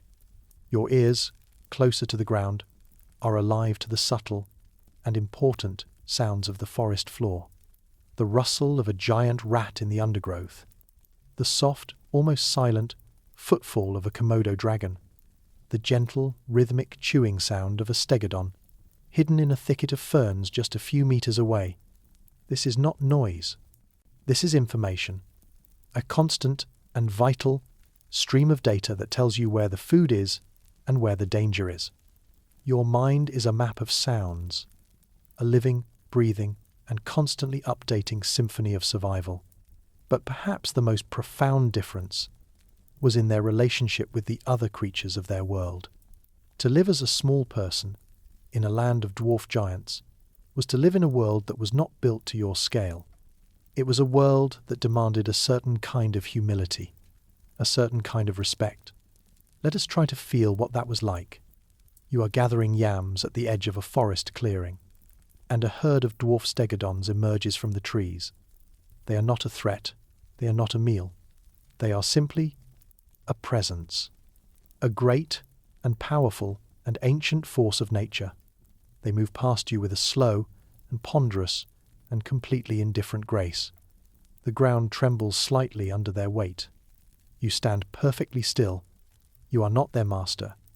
You are not their prey. You are simply a witness, a small and intelligent and temporary being in the presence of something that is vast and ancient and eternal. In this moment, you feel a sense of awe, a sense of your own small place in the great and mysterious story of the world.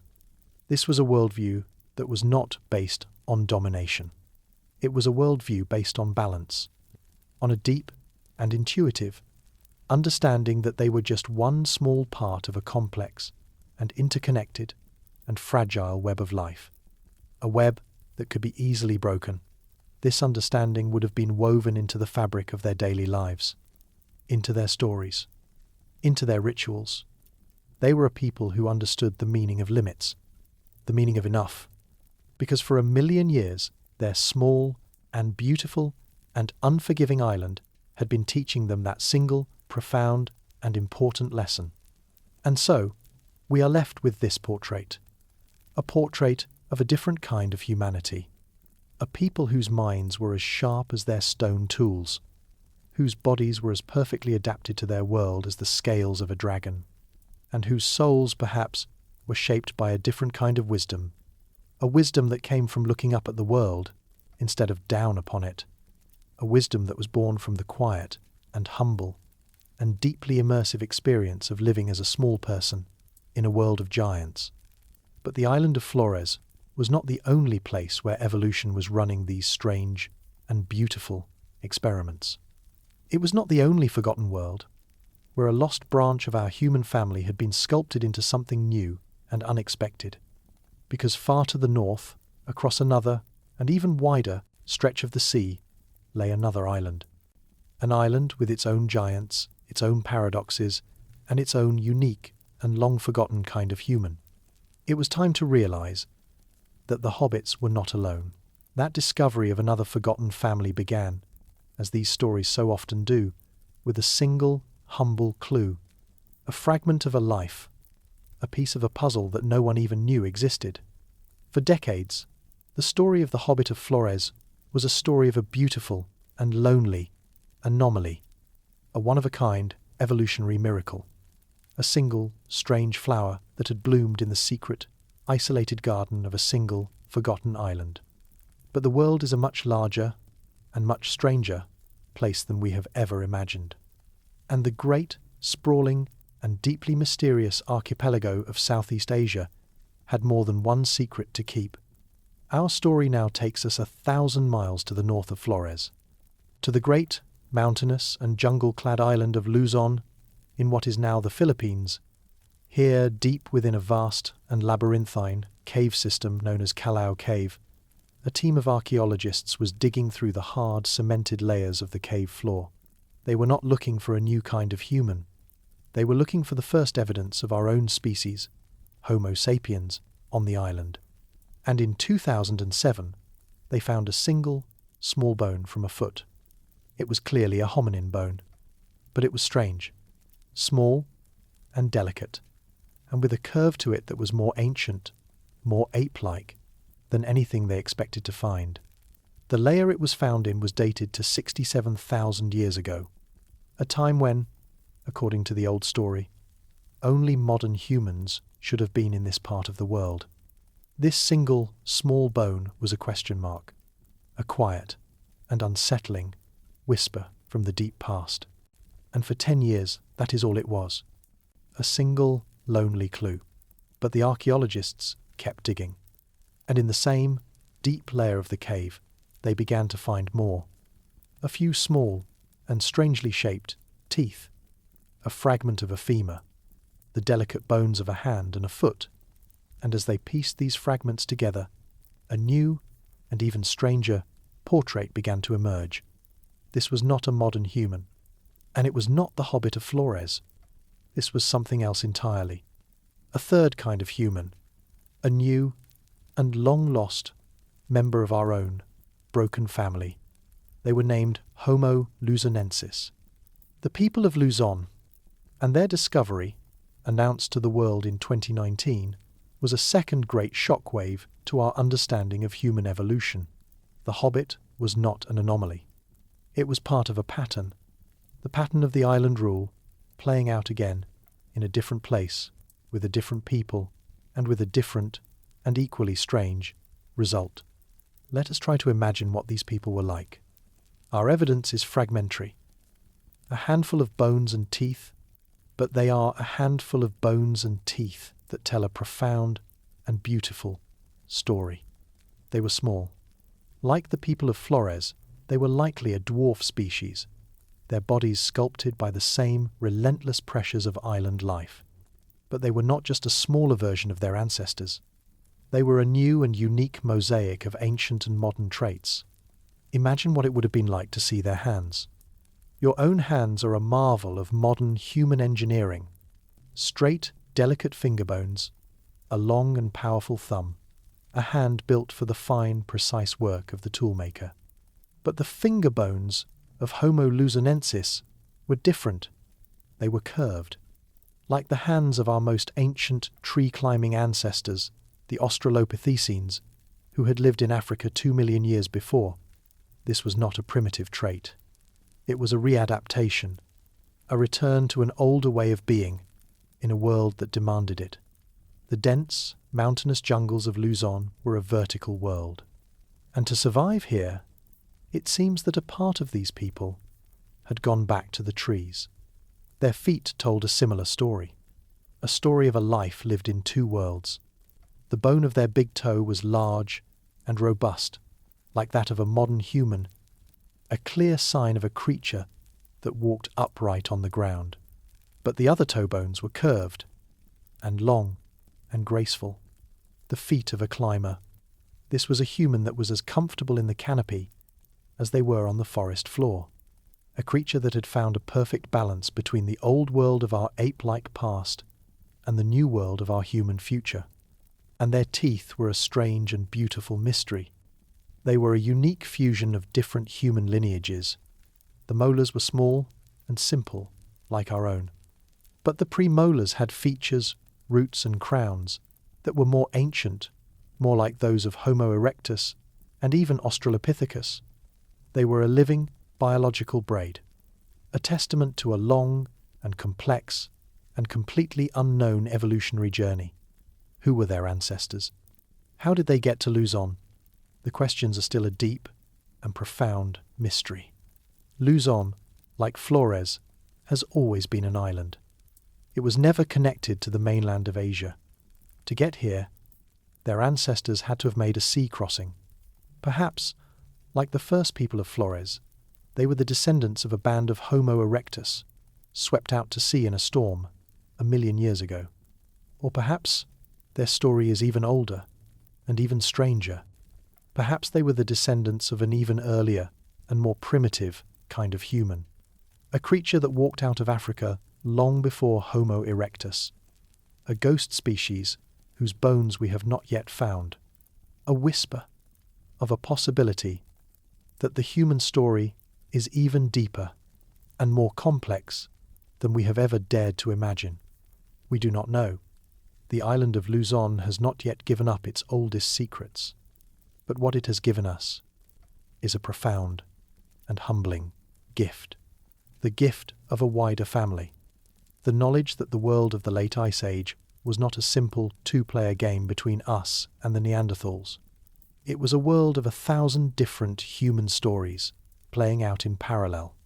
The great continental epics of the Neanderthals in the west and the Denisovans in the north, and the small, quiet, and deeply strange island stories of the Hobbits in the south and the people of Luzon.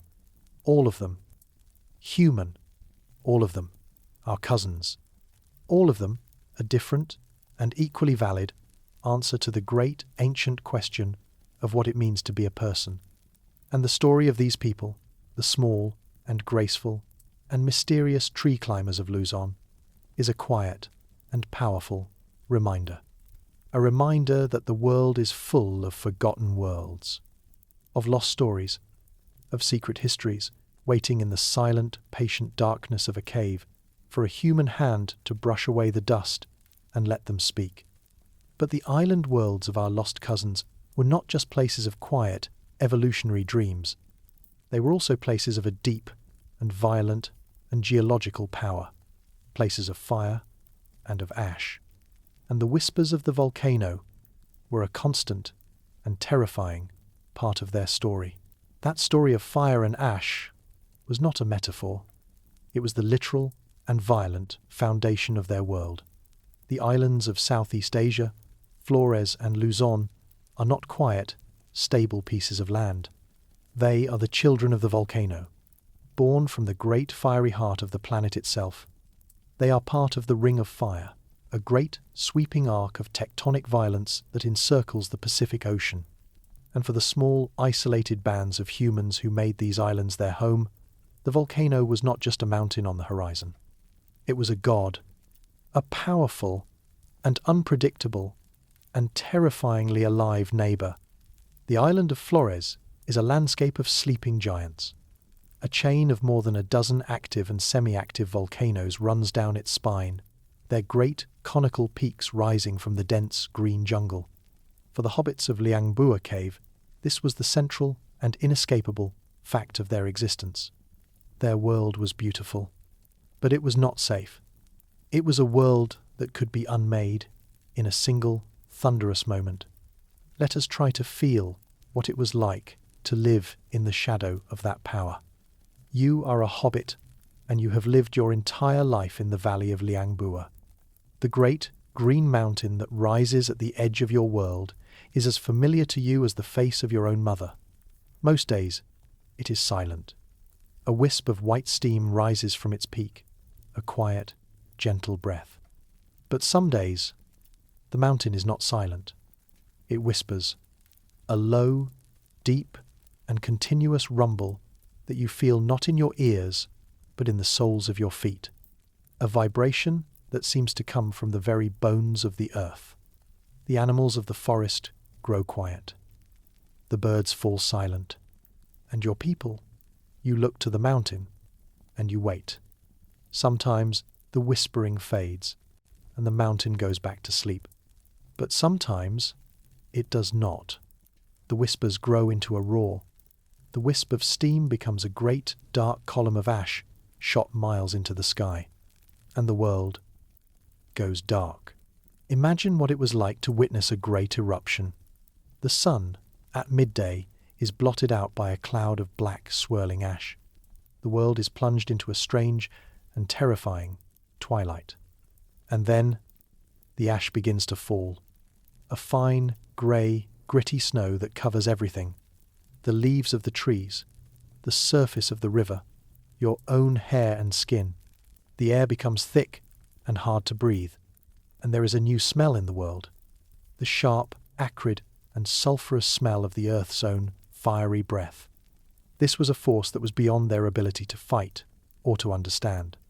It was a force that could remake their entire world in an afternoon. A great eruption would have been a catastrophe. The falling ash would have poisoned the rivers, killing the fish. It would have stripped the leaves from the trees, destroying the fruits and the nuts that the gatherers depended on. And it would have buried the grasslands under a thick, suffocating blanket, starving the great herds of the stegodons. A single great eruption could trigger a famine that would last for years. A long, slow, and grinding test of survival. The archaeological record of Flores is a story written in layers of this volcanic ash. Geologists have identified dozens of these tephra layers, the ghostly white fingerprints of ancient eruptions, and they tell a story of incredible and terrifying frequency. This was not a once-in-a-million-year event. The people of Flores lived in a world that was constantly and violently being remade by the fire from below, and we have the proof of their resilience. The layers of ash in the Liang cave are not sterile. They are not empty. They are filled with the tools and the bones and the hearths of the people who survived. They would have retreated into the deep, safe belly of their great cave, waiting for the sky to clear. They would have lived on the stores of dried meat and tubers they had gathered. And when the ash finally stopped falling, and the sun returned, they would have emerged into a world that was grey and silent and changed. And they would have begun again. This constant cycle of destruction and renewal would have been woven into the very fabric of their minds, into their stories, into their souls. The volcano was not a malevolent force. It was simply a power, the great and unpredictable and life-giving and life-taking spirit of the island itself. It was the source of the rich, fertile soil that fed the forests. It was the source of the hard, sharp, volcanic rock that they used to make their tools. And it was the source of a terror so profound it would have been the center of their entire cosmology. Let us try to imagine what their stories were like. You are sitting by the fire, in the deep and comforting darkness of the cave. The ash is still falling outside, a soft and constant whispering sound. And an elder is telling a a story of the great, sleeping giant who lives in the heart of the mountain. A story of a time when the giant was angry and stamped his foot, and the world went dark.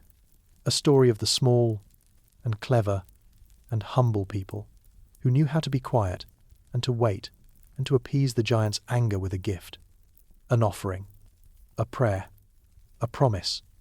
This was not just a story.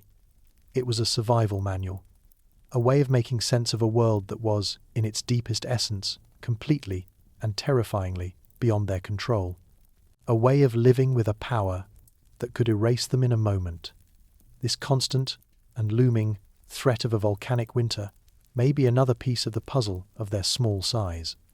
In a world that was periodically plunged into a state of famine, a smaller body with a smaller and more efficient metabolism was a powerful advantage.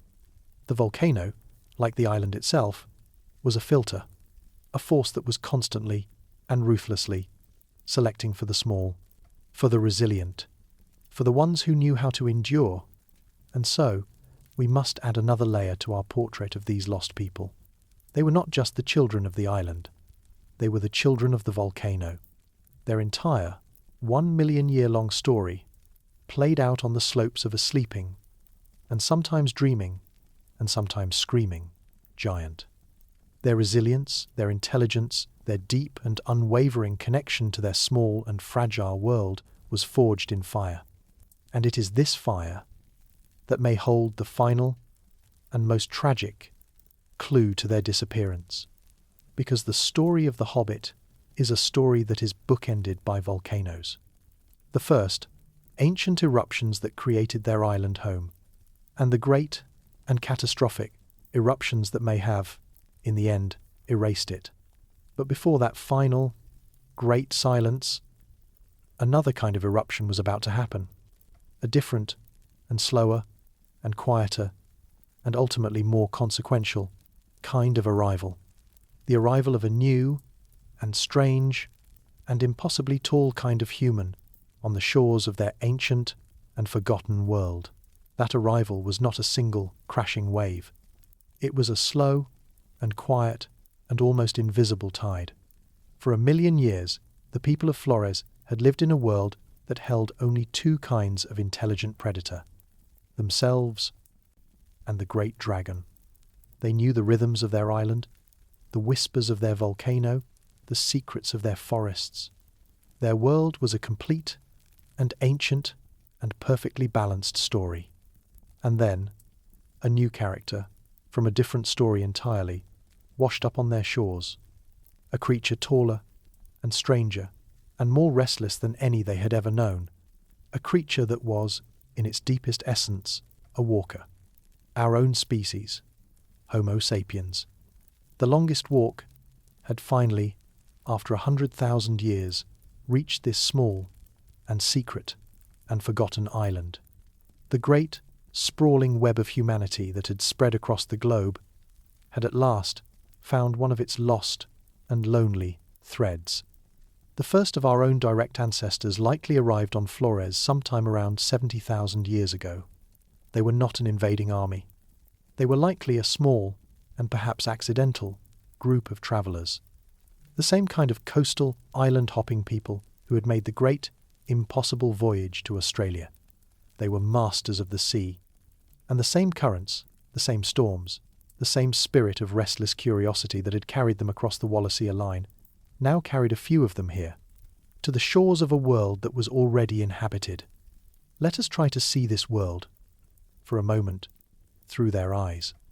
You are one of them, a modern human, a walker. Your body is tall and slender and dark-skinned. Your mind is a universe of symbols and stories and distant futures. You have just survived a long and dangerous sea crossing, and you have found a new island. It is a paradise, lush and green and full of strange and wonderful new life. You see the dwarf stegodons, the giant rats, the great soaring storks. This is a world of abundance, a world of opportunity. You and your kin make a small camp on the beach. Your fire anew, and foreign, star in the ancient darkness of this island, and you believe that you are alone, but you are not, because one day you are hunting in the forest, and you find a footprint. It is the print of a bare human foot, but it is impossibly small. The foot of a child, you think, but the stride is too long, the print too deep. And then you find the tools, small, sharp, and beautifully made flakes of stone. But they are not your tools. They are made with a different logic, a different memory, and you realize, with a slow and dawning and deeply unsettling sense of wonder, that this island is not empty. There are other people here, a different kind of people, a small people, a secret people. What happened next is the deepest and most profound and most silent mystery of Flores. The archaeological record gives us only the faintest of whispers. At the Liang cave, in the same layers that hold the final, youngest bones of the hobbits, we begin to find new kinds of artifacts, the long, elegant, and finely crafted stone blades of our own species, the pierced seashells and the lumps of red ochre that were the signatures of our symbolic minds. The evidence is clear. For a time, perhaps for a few thousand years, our two human species shared this small and beautiful and fragile island. They were neighbours. But what kind of neighbours were they? Did they ever meet? Did a tall, slender walker from the outside world ever come face to face with a small and powerful and ancient person of the island? Did they see each other as a threat, as a rival for the same limited resources? Or did they see each other as a wonder, a strange and unsettling and beautiful mirror, a different and equally valid answer to the great ancient question of what it means to be a person? Let us imagine that meeting in the deep and silent green of the jungle. You are a hobbit. You are following a familiar path, a path your ancestors have walked for 100,000 summers, and you see him, a giant, taller than any person you have ever seen. His skin is the colour of the dark, rich earth. His hair is a tight, coiled cloud. He carries a spear that is longer than you are tall, and he is looking at you. His eyes are not the cold and empty and reptilian eyes of the dragon. They are eyes that you recognize. They are the eyes of a person, and they are filled with the same deep and ancient curiosity that is in your own. In that moment of shared and silent and profound recognition, the two long-lost threads of the human story have finally, after 1,000,000 years of separation, touched. Did they speak? Did they trade? Did they learn from each other? Did they love each other? Did they have children who carried the story of both worlds in their blood? We do not know. Unlike the Neanderthals and the Denisovans, the hobbits of Flores have not yet given us their genetic secrets. The warm, damp and acidic soil of the tropical jungle is a brutal enemy of ancient DNA. The ghost of the hobbit remains a ghost. We do not know if their story ever, truly, mingled with our own. All we know is what happened next. The slow and quiet and final fading of their world, and the beginning of the undisputed reign of ours. The arrival of Homo sapiens on the island of Flores was not a loud or violent or dramatic event. It was not a conquest. It was, perhaps, something quieter and more profound. It was a change in the weather, a change in the rules of the game. Our species, the ultimate generalist, the master of adaptation, the creature that had learned to survive in every ecosystem on the planet, had finally arrived in this small and specialized and perfectly balanced world. And our presence was a force of nature, a new and unpredictable and deeply disruptive kind of volcano. And the quiet and ancient and beautiful dream of the hobbit was about to end, because the last sunset on Flores was coming. That coming of that final sunset was not a single event. It was a long and slow, and perhaps almost imperceptible, twilight. The world of the hobbits did not end in a great, fiery cataclysm or in the ashes of a final, desperate battle. It ended in a whisper, a slow and quiet and deeply mysterious fading from the world. A great silence that fell over the island of Flores, sometime around 50,000 years ago. The last of the humans that shouldn't exist simply ceased to be. For nearly 1,000,000 years, they had been the masters of their small and beautiful and violent world. They had survived the coming of the first ancestors, the great tsunamis, the long, slow, and profound transformation of their own bodies and minds. They had outlasted the reign of the giant storks and had learned to live alongside the great dragon. They had weathered 1,000 volcanic winters. They were, in their deepest essence, survivors. And yet, they vanished. And their disappearance, so close to the time of our own arrival, is the final and most haunting mystery of their long story. What happened? What terrible and silent force could erase a people who had endured for 1,000,000 years?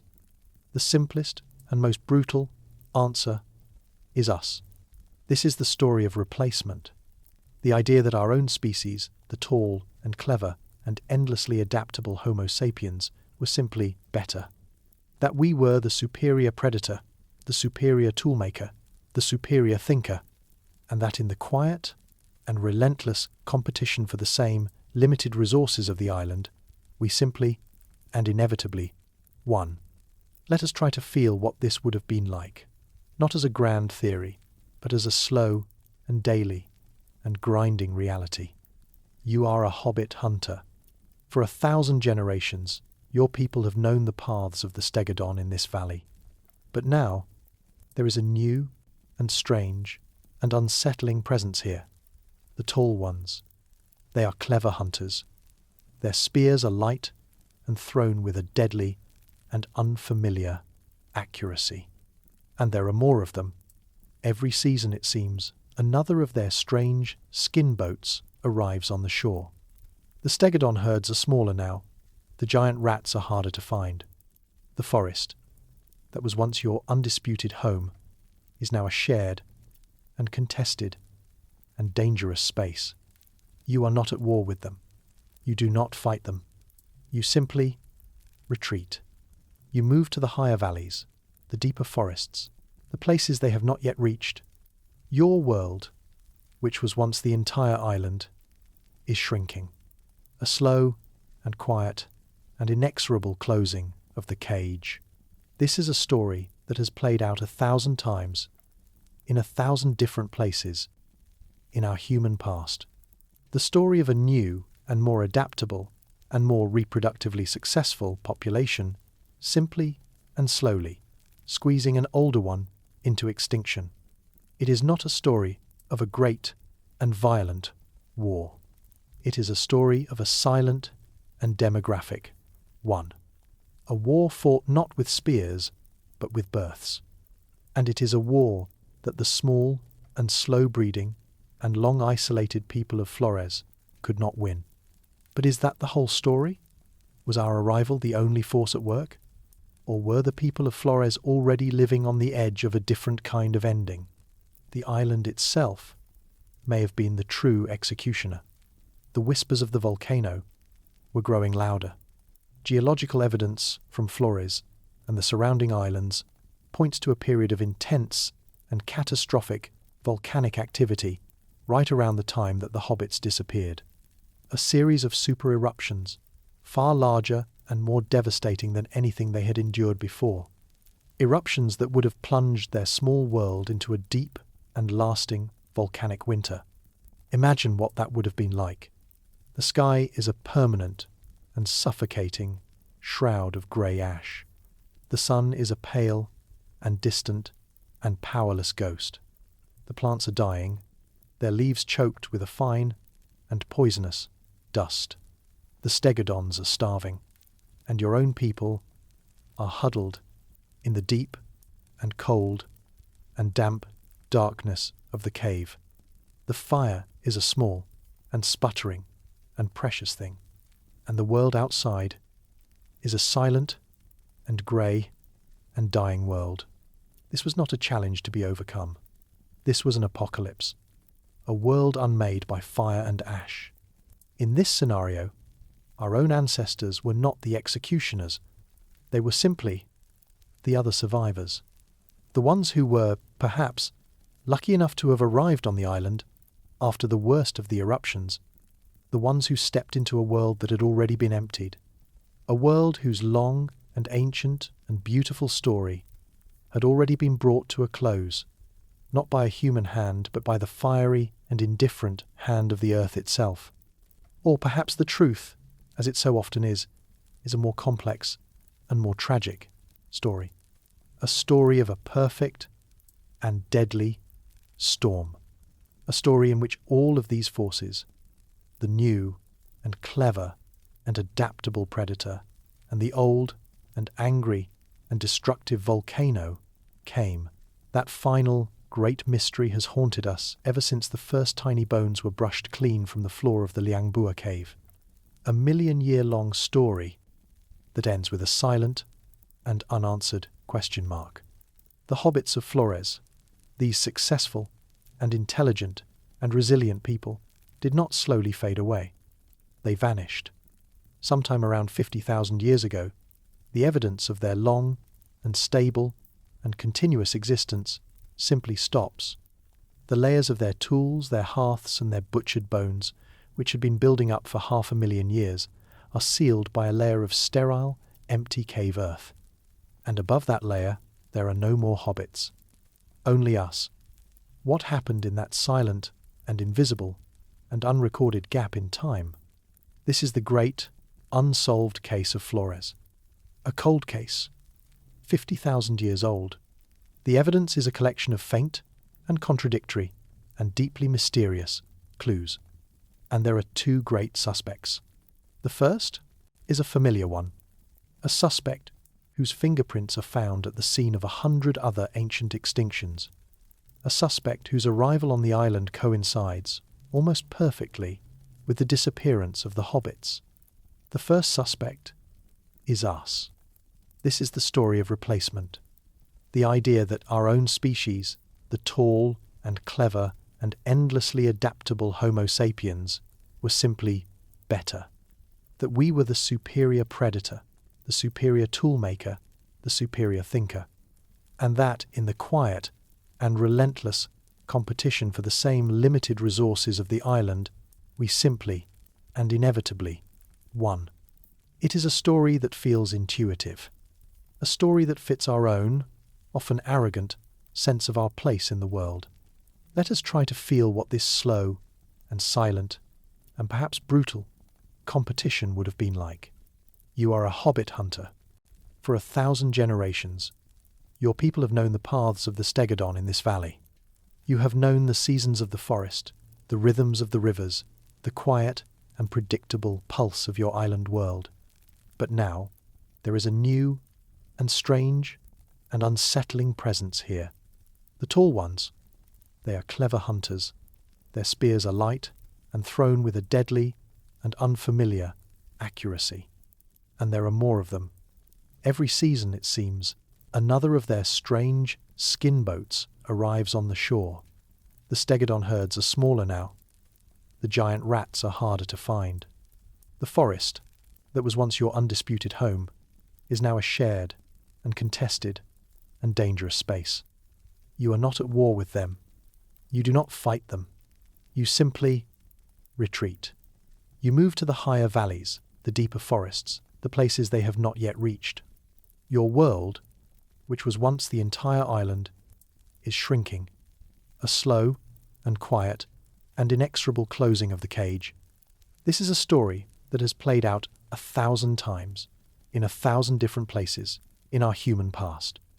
The story of a new and more adaptable and more reproductively successful population, simply and slowly squeezing an older one into extinction. It is not a story of a great and violent war. It is a story of a silent and demographic one. A war fought not with spears, but with births. And it is a war that the small and slow breeding and long isolated people of Flores could not win. It is a neat and tidy and compelling solution to the case. And for a long time, it was the only one. But the island has another story to tell, a story that is written not in the bones of humans, but in the layers of the earth itself, a story of a second and far more powerful suspect, a suspect that was not a rival, but a force of nature. The volcano, the geological record of Flores, is a story of fire and ash, and it tells us that sometime around 50,000 years ago, the island was racked by a series of massive and catastrophic volcanic eruptions. These were not the small and localized events that the hobbits had endured for 1,000,000 years. These were super eruptions, great and world-altering and life-ending cataclysms that would have transformed the entire island into a sterile and poisoned world of ash.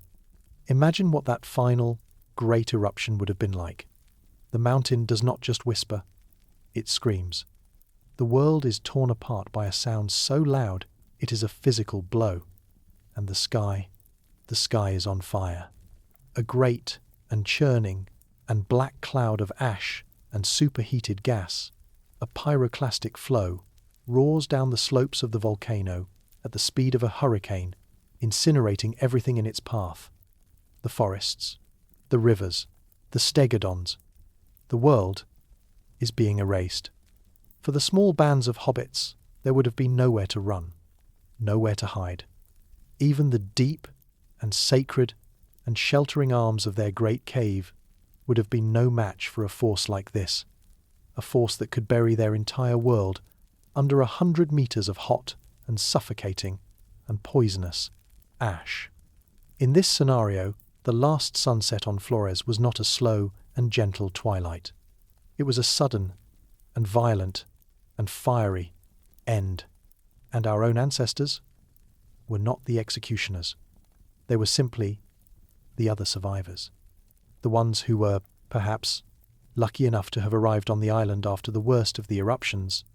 The ones who stepped into a world that had already been emptied.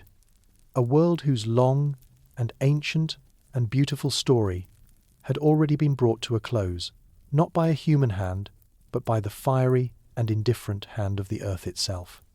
So, which was it? The slow and relentless and quiet pressure of a new and more adaptable human? Or the sudden and violent and unforgiving fury of the earth itself? The truth is, we do not know. The evidence is a collection of whispers and echoes and competing and equally plausible stories. The jury of science is still out. The case is still cold. And perhaps the truth is a more complex and more tragic story than either of these simple answers. Perhaps it was both. A story of a people who were already under pressure, a people whose small and isolated and ancient world was already shrinking in the face of the quiet and relentless competition from a new and strange and impossibly successful kind of human, a people on the brink. And then the mountain spoke. A final and devastating and perfectly timed blow that pushed their fragile world over the edge into a final and irreversible silence. A story in which there is no single, simple villain, only a long and slow and deeply tragic unfolding of a final and unavoidable end. We may never know for certain. The clues are too few. The silence is too deep. But the mystery itself is a profound and important and deeply humbling part of their story.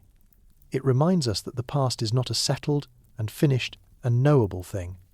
It is a landscape of questions, of possibilities, of ghosts. And the ghost of the Hobbit, the small and brilliant and long-forgotten person of Flores, is a ghost that still haunts us. It haunts us in the strange and beautiful and unsettling silence of their empty cave. But perhaps it haunts us in another and stranger way. A living and breathing and impossibly ancient memory of the people who came after.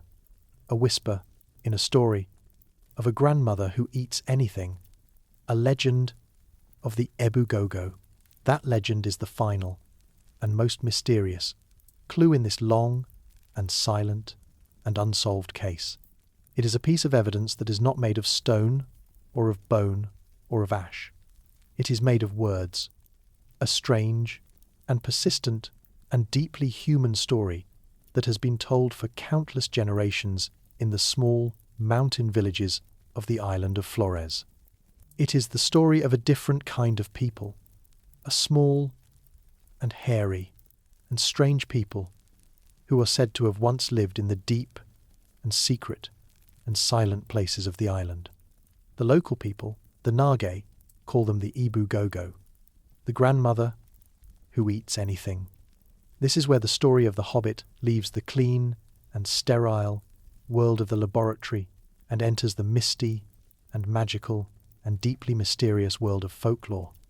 And it is here, in these strange and tantalizing and perhaps unbelievable stories, that we may find the final and most human echo of their long and silent and forgotten world. The stories of the Gogo are told by the elders of the Nage people, a people whose own ancestors arrived on Flores just a few thousand years ago. And the stories are remarkably consistent. They describe a race of small, human-like creatures, no taller than a modern child. They say they walked with a strange and slightly awkward gait, their arms long, their feet flat, that their bodies were covered in fine, dark hair, and that they had long fingers, perfect for climbing the great, gnarled trees of the jungle. They were said to live in the deep, limestone caves of the island, just like Liang, and they were said to speak in a strange, murmuring language of their own, a language that the Nage could not understand, but could mimic, a language of whispers and clicks and soft, guttural sounds. Let us try to hear these stories as a child of the Nage would have heard them 100 years ago.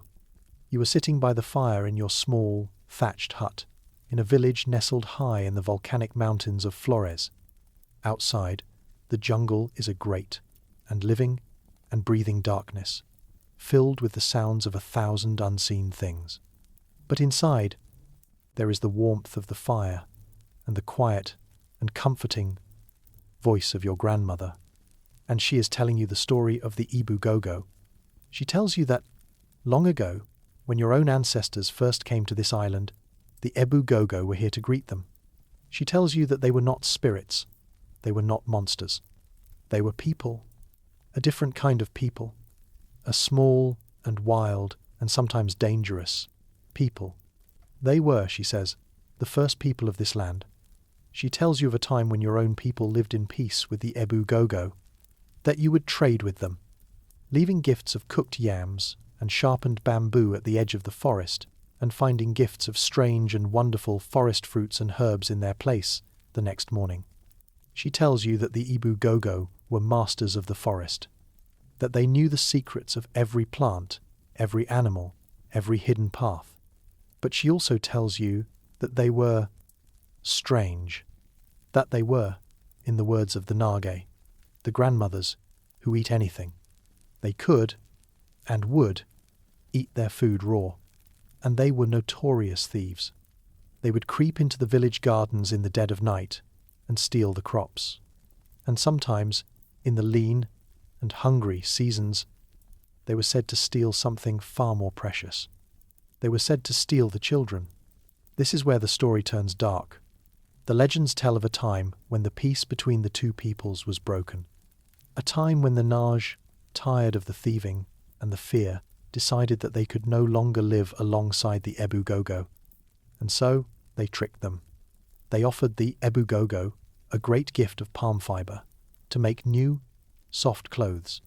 And the Gogo, who had always worn nothing but their own hairy skins, were delighted.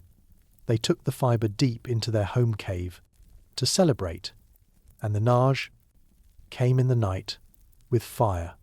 They threw burning bundles of grass into the mouth of the cave, and the great dry pile of palm fiber exploded into a furnace. Your grandmother's voice grows quiet and sad. She tells you that most of the Ebu Gogo were killed in the Great Fire, but that two of them, a male and a female, escaped into the deepest, darkest part of the jungle, and that their descendants may still be out there, hiding, watching, remembering, and as you lie in your bed that night, listening to the strange sounds of the jungle, you wonder, are they still out there? The small and hairy and long-forgotten people of the island. The first people, is this just a story? A bogeyman invented to scare children into behaving? A simple and universal folk tale of the wild man of the woods? Perhaps. But the details are hauntingly specific. The description of the Ebu Gogo, their small size, their long arms, their awkward gait, is a near-perfect match for the fossil skeleton of Homo floresiensis. The stories of them living in caves is a perfect match for the archaeological evidence of Liang, and the stories of their strange, murmuring language is a perfect match for what we might expect from a human, with a brain that was built on a different architecture from our own. Is it possible? Is it possible that these stories are not myths, but a form of history? A living and breathing, an incredibly ancient, cultural memory of a real, lived encounter between our two human species? A memory that has been passed down, from grandmother to grandchild, for 1,000 generations? The idea is a stunning one. It would mean that the story of the Hobbit did not end in the silent, dusty layers of the cave 50,000 years ago. It would mean that they survived, that a small and relict population of these other humans managed to hold on in the deepest and most isolated parts of the island for another 49,000 years, long enough to meet the ancestors of the modern age people just a few thousand years ago, long enough for their story to become a legend. We cannot know for sure. There is no archaeological evidence of the Hobbits surviving past their 50,000-year-old disappearance from the Liang cave. But the absence of evidence is not the evidence of absence. The jungles of Flores are deep and vast, and they do not give up their secrets easily. And the power of human memory is a strange and mysterious and often underestimated thing. A story can be a kind of fossil, a fossil of a memory, preserved not in stone, but in the living and breathing and ever-changing, and yet somehow eternal, voice of a grandmother telling a story to a child by a fire in the dark. And so, the story of the Hobbit ends, as it began, with a question. A quiet and humbling and deeply human question. Is it possible that we were not alone until yesterday? Is it possible that the last living echo of a different kind of human was a story told by a fire on a small and forgotten and deeply magical island at the very edge of the world?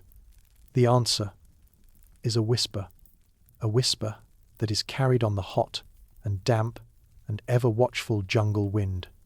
And in that whisper, we are left to ponder the final and most profound and most humbling lesson of all, the lesson of the great and broken and beautiful map of our own human family.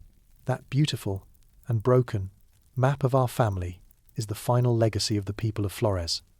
Their story, whether it ended 50,000 years ago in a storm of volcanic ash, or just a few centuries ago in the embers of a burning cave, is more than just a strange and lonely tale from a forgotten island. It is a mirror, and in its quiet and ancient and deeply humbling surface, we see a reflection of our own story, a reflection that is wilder and more complex and far less certain than we have ever dared to imagine. For a long time, we told ourselves a simple and comforting story of our own origins, a story of a ladder, a great and linear and inevitable ascent from a stooped and brutish and ape-like past to the glorious and intelligent and godlike present of our own modern selves. It was a story with a clear and unwavering and triumphant direction, a story in which we were the heroes, the chosen ones, the single and perfect and final destination of 3 million years of evolution, and every other kind of human we found along the way.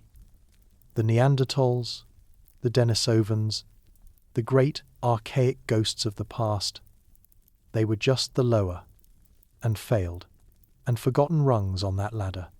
They were the mistakes, the dead ends, the rough drafts, and we were the finished masterpiece. But the Hobbit, the small and strange and impossibly successful human of Flores, does not fit into that story. They are not a rung on our ladder.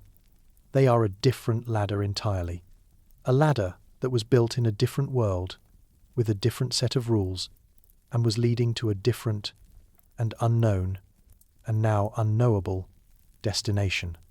Their story is a quiet and powerful and undeniable proof that the story of humanity was never a single, straight line. It was a great and branching and mysterious tree, and we are just one, single, and perhaps very lucky branch. Let us try to feel the weight of that idea. Imagine you are walking through a great and ancient and silent forest. You have always believed that you are the only walker in this forest, that every path, every trail, every footprint leads to you. And then, one day, you come to a clearing, and you realize that the forest is filled with other paths. 1,000 different paths, leading in 1,000 different directions. Some are wide and well-trodden. Others are faint and overgrown. Some lead to sunny, open glades. Others disappear into the deep and shadowed and unknown parts of the forest. And you realize, with a slow and dawning and deeply humbling sense of wonder, that your own path is not the only path, that your own story is not the only story. The forest is full of other walkers. This is the great and humbling lesson of the people of Flores. They have redrawn the map of our human family. They have taken our simple and arrogant and linear story, and they have turned it into a great and complex and beautiful and broken web, a web of connections and of separations, of shared ancestors and of long and lonely and independent journeys. A web that reminds us that, for most of our history, the world was a world of many different kinds of human, a world of a rich and vibrant and now almost entirely lost human diversity. We were not alone, and our own eventual and solitary success was not a sign of our inherent superiority. It may have been a sign of our luck, a roll of the cosmic dice that came up in our favor, a volcanic eruption that happened on their island and not on ours, a changing climate that favored our adaptable, generalist minds and not their specialized, island-born ones, a story in which our survival was not a victory, but an accident. This is a difficult and unsettling and deeply humbling thought. It takes us, the self-proclaimed masters of the universe, and it places us back where we belong, as a small and fragile and perhaps very lucky part of a much larger and much stranger and much more mysterious story, a story that we did not write, a story that we are simply a part of. And the story of the Hobbit reminds us of another and equally profound truth, the truth that intelligence is not a single, measurable and linear thing. It is a mosaic, a garden of 1,000 different flowers. We have always defined intelligence by our own, unique and perhaps very narrow standards. The ability to make complex, symbolic language, the ability to imagine and to build and to conquer, the ability to send a story into the future and a rocket to the stars. And by that measure, we are, without a doubt, the most intelligent species that has ever lived. But is that the only kind of intelligence? Is that the only kind that matters? Let us try for a moment to imagine a different kind of intelligence.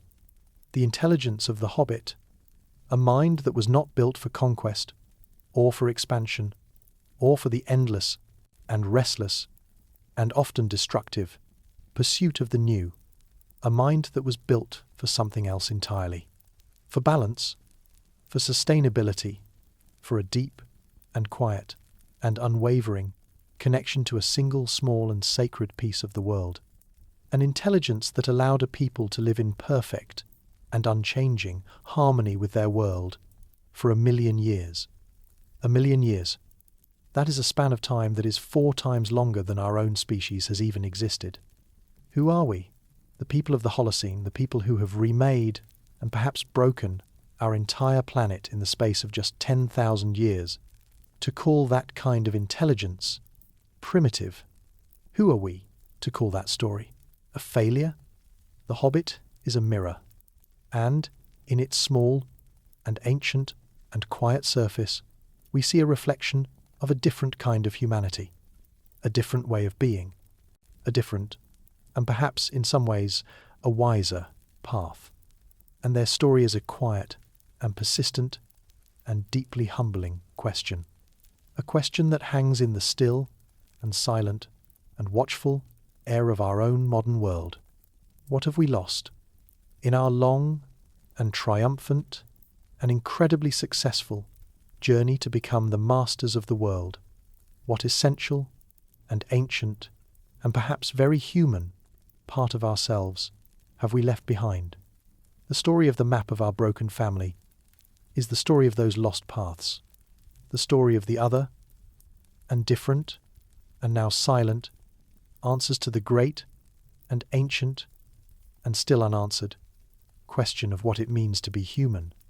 And it is a quiet and powerful and deeply important reminder, a reminder that the world is not a ladder, it is a web, and every broken thread, every lost story, every silent and forgotten and lonely branch of our family is a part of ourselves that we can never get back, a part of our own great and beautiful and broken human heart. But the lessons of their small and ancient and balanced world are not entirely lost. They are a whisper of the profound and simple and often forgotten rules of a small world. That whisper of a different way of being is perhaps their most important gift to us. The story of the Flores people is not just a tale of a lost species. It is a parable, a quiet and ancient and deeply relevant lesson in the fundamental rules of a small and finite and interconnected world. And we, the people of the 21st century, the people who have, for the first time in our history, become a single, global, and deeply interconnected civilization, are now living on a small island of our own, an island called Earth, and the same unforgiving and inescapable rules that governed the long and silent and forgotten world of the Hobbit are now beginning to govern ours. The first and most profound rule of a small world is the rule of limits. For the people of Flores, this was a lesson that was written into the very geography of their existence. Their world had an edge, an impassable and undeniable and absolute boundary of blue. They knew with a certainty that was as real as the volcanic rock beneath their feet that their resources were finite. The number of stegodons, the number of trees, the amount of fresh water in the rivers, it was all they had. And this knowledge, this deep and constant and humbling awareness of their own limits, shaped their entire world. It shaped their bodies, shrinking them to a size that the island could sustain. It shaped their technology, forcing them to become masters of efficiency and of reuse.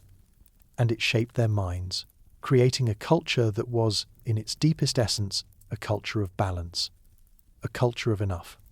We, on the other hand, are the children of the endless horizon, the descendants of the great continental walkers. Our entire history, our entire psychology, our entire civilization has been built on the assumption that the world is infinite, that there is always another forest to cut down, another river to fish, another continent to discover. For 100,000 years, this assumption was true. But it is not true anymore. We have reached the edge of our own planetary island, and we are, for the first time, beginning to feel the cold and hard and unforgiving logic of our own limits. The lesson of the Hobbit is a lesson that we are only now, and with great and painful difficulty, beginning to learn. The second great rule of a small world is the rule of consequences. On a vast continent, you can make a mistake and then walk away from it. You can exhaust the resources of a single valley and then move on to the next one. The consequences of your actions are diluted by distance. But on a small island, there is nowhere to run. Every action has an equal and opposite and very local reaction. The people of Flores would have understood this with a profound and daily intimacy. Let us try to feel what that was like. You are a hobbit hunter, and your band has been too successful this season. You have killed too many of the young stegodons. And now, the herd is gone. It has retreated to the high, volcanic slopes, to a place where you cannot follow. And the valley is silent. And your family is hungry. You do not need a scientist to teach you the lesson of ecological collapse. You feel it in the quiet and aching emptiness of your own stomach. You have broken the balance. And now, you must pay the price. This was a world of immediate and unforgiving feedback. A world that taught, with a brutal and undeniable clarity, the most important lesson of all. The lesson that you are not separate from your world. You are a part of it. And the health of your world is your own health. The survival of your world is your own survival. This was a wisdom that was not learned in a book. It was a wisdom that was lived. A wisdom that was written into the very fabric of their small and fragile and deeply interconnected world. A wisdom that we, in our own vast and complex and dangerously disconnected world, are struggling to remember. And the final and most hopeful rule of a small world is the rule of adaptation. The story of The Hobbit is not a story of a static and unchanging people. It is a story of a profound and brilliant and relentless transformation. They were a species that was defined by their ability to change. When their world changed, they changed with it. When their bodies became too large for their island, they became smaller. When their tools became too clumsy for their new world, they invented new ones. When their minds became too expensive for their limited resources, they rewired them. They were the ultimate survivors, the masters of the art of adaptation, and their story is a quiet and powerful and deeply hopeful reminder. A reminder that our own current path is not the only path. That the story of our civilization is not a finished and final and unchangeable thing. We too are a species that is defined by our ability to change. We too are the masters of the art of adaptation. And the great and existential challenges of our own small and crowded and fragile island world, the challenges of a changing climate, of dwindling resources, of a broken and unbalanced relationship with our own home, these are not a death sentence. They are an invitation to remember the deepest and most ancient and most powerful part of our own human story. An invitation to adapt, to become something new, to create a different kind of intelligence, a different kind of culture, a different and perhaps a wiser and more balanced and more sustainable way of being human. This is the final and most profound and most beautiful lesson of the people of Flores. Their long and silent and forgotten story is not just a cautionary tale. It is not just a lament for a lost and broken and beautiful branch of our family tree.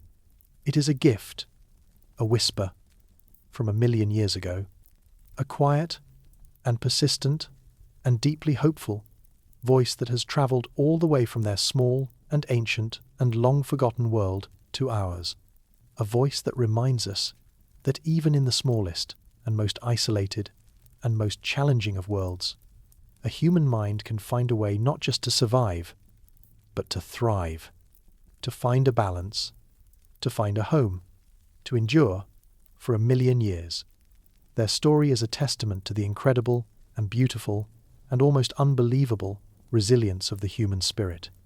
And it is a quiet and powerful and deeply important question, a question that they have left for us, their tall and clever and restless and long-lost cousins, a question that we are now, finally, and with a great and growing and terrifying sense of urgency, beginning to ask ourselves, what kind of world do we want to be?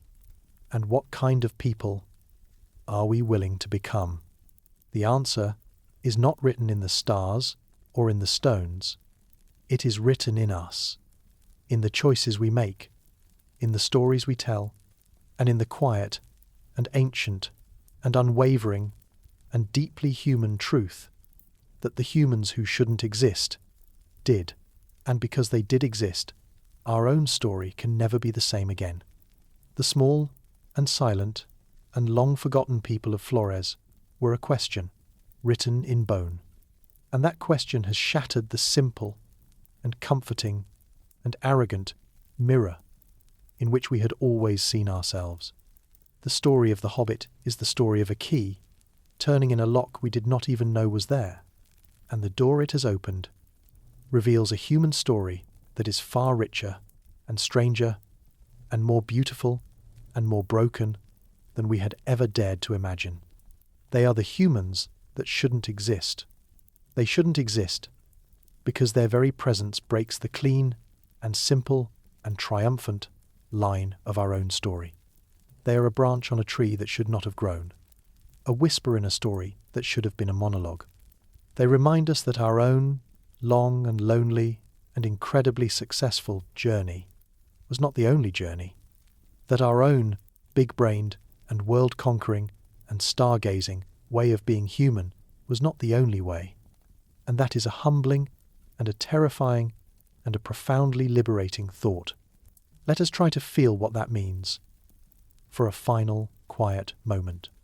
Imagine the story of humanity as a single, great, and ancient river.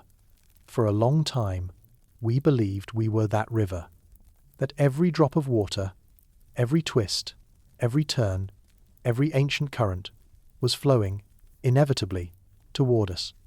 But the Hobbit reminds us that this was never true. The story of humanity was not a single river.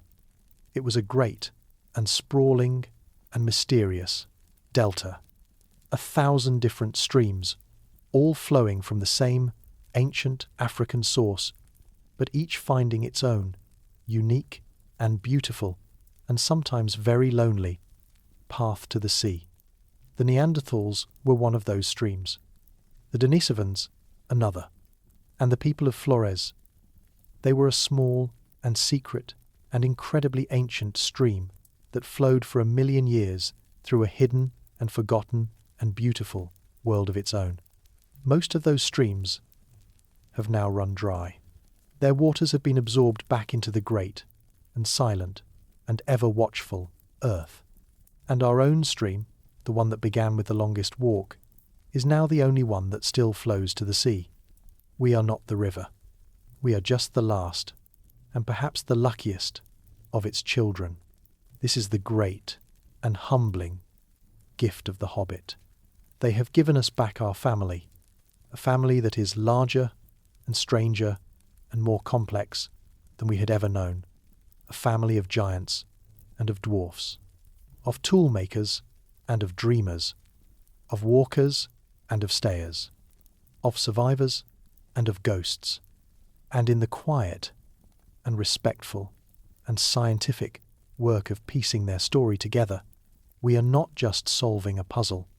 We are engaging in a kind of ancestor worship, a long and slow and patient act of remembrance, a way of saying to the great and silent and indifferent passage of time that these lives mattered, that these other and different and long-forgotten ways of being human were not a mistake, They were a part of the story. They were a part of us.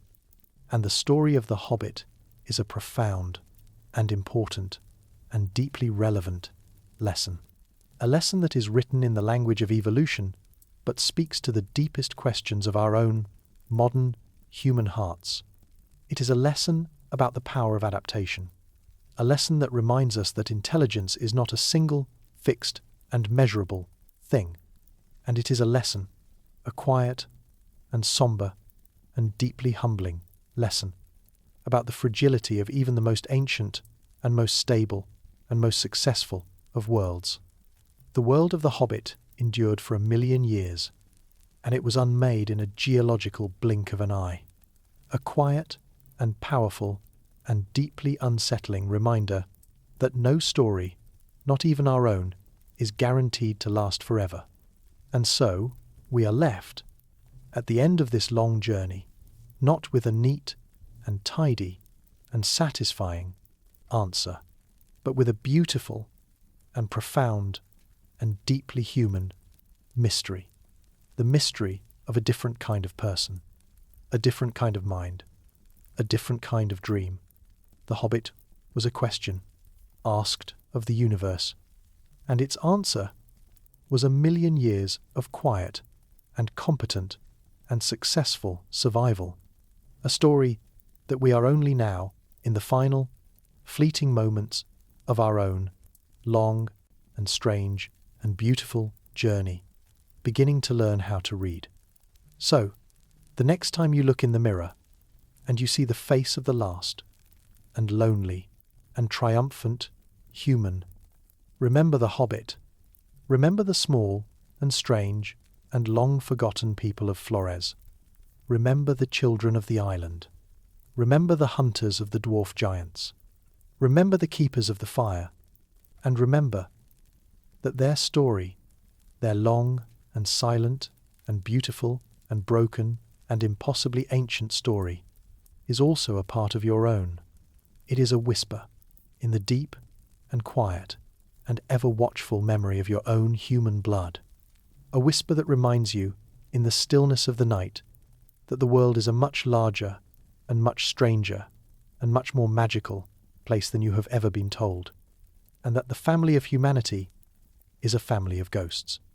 And we are the ones who are left to tell their stories, and to wonder what other and different and beautiful and impossible kinds of humans are still waiting in the silent and patient and ever-watchful darkness of the earth to be found. And so, to you, my fellow sapien, my fellow traveller on this long and quiet journey, thank you. Thank you for helping me tell this story, for sitting by this forgotten fire, and for listening to the echo of a family we almost never knew. If our time together helped you find a little bit of stillness, a little bit of wonder, or simply helped you step out of the noise for a while, I am grateful you were here. Perhaps a single image, or a single idea from this story, stayed with you. The accidental crossing on a stormy sea, the impossible sight of a dwarf elephant, the flicker of a fire in a silent ancient cave, or the quiet and humbling and final mystery of their long silence. If a memory is with you now, feel free to leave it in the comments below as a quiet offering. I read every one, and perhaps the thought you share tonight may just find its way back to you as an echo in a future story we can explore together. Until then, as always, stay curious, stay thoughtful,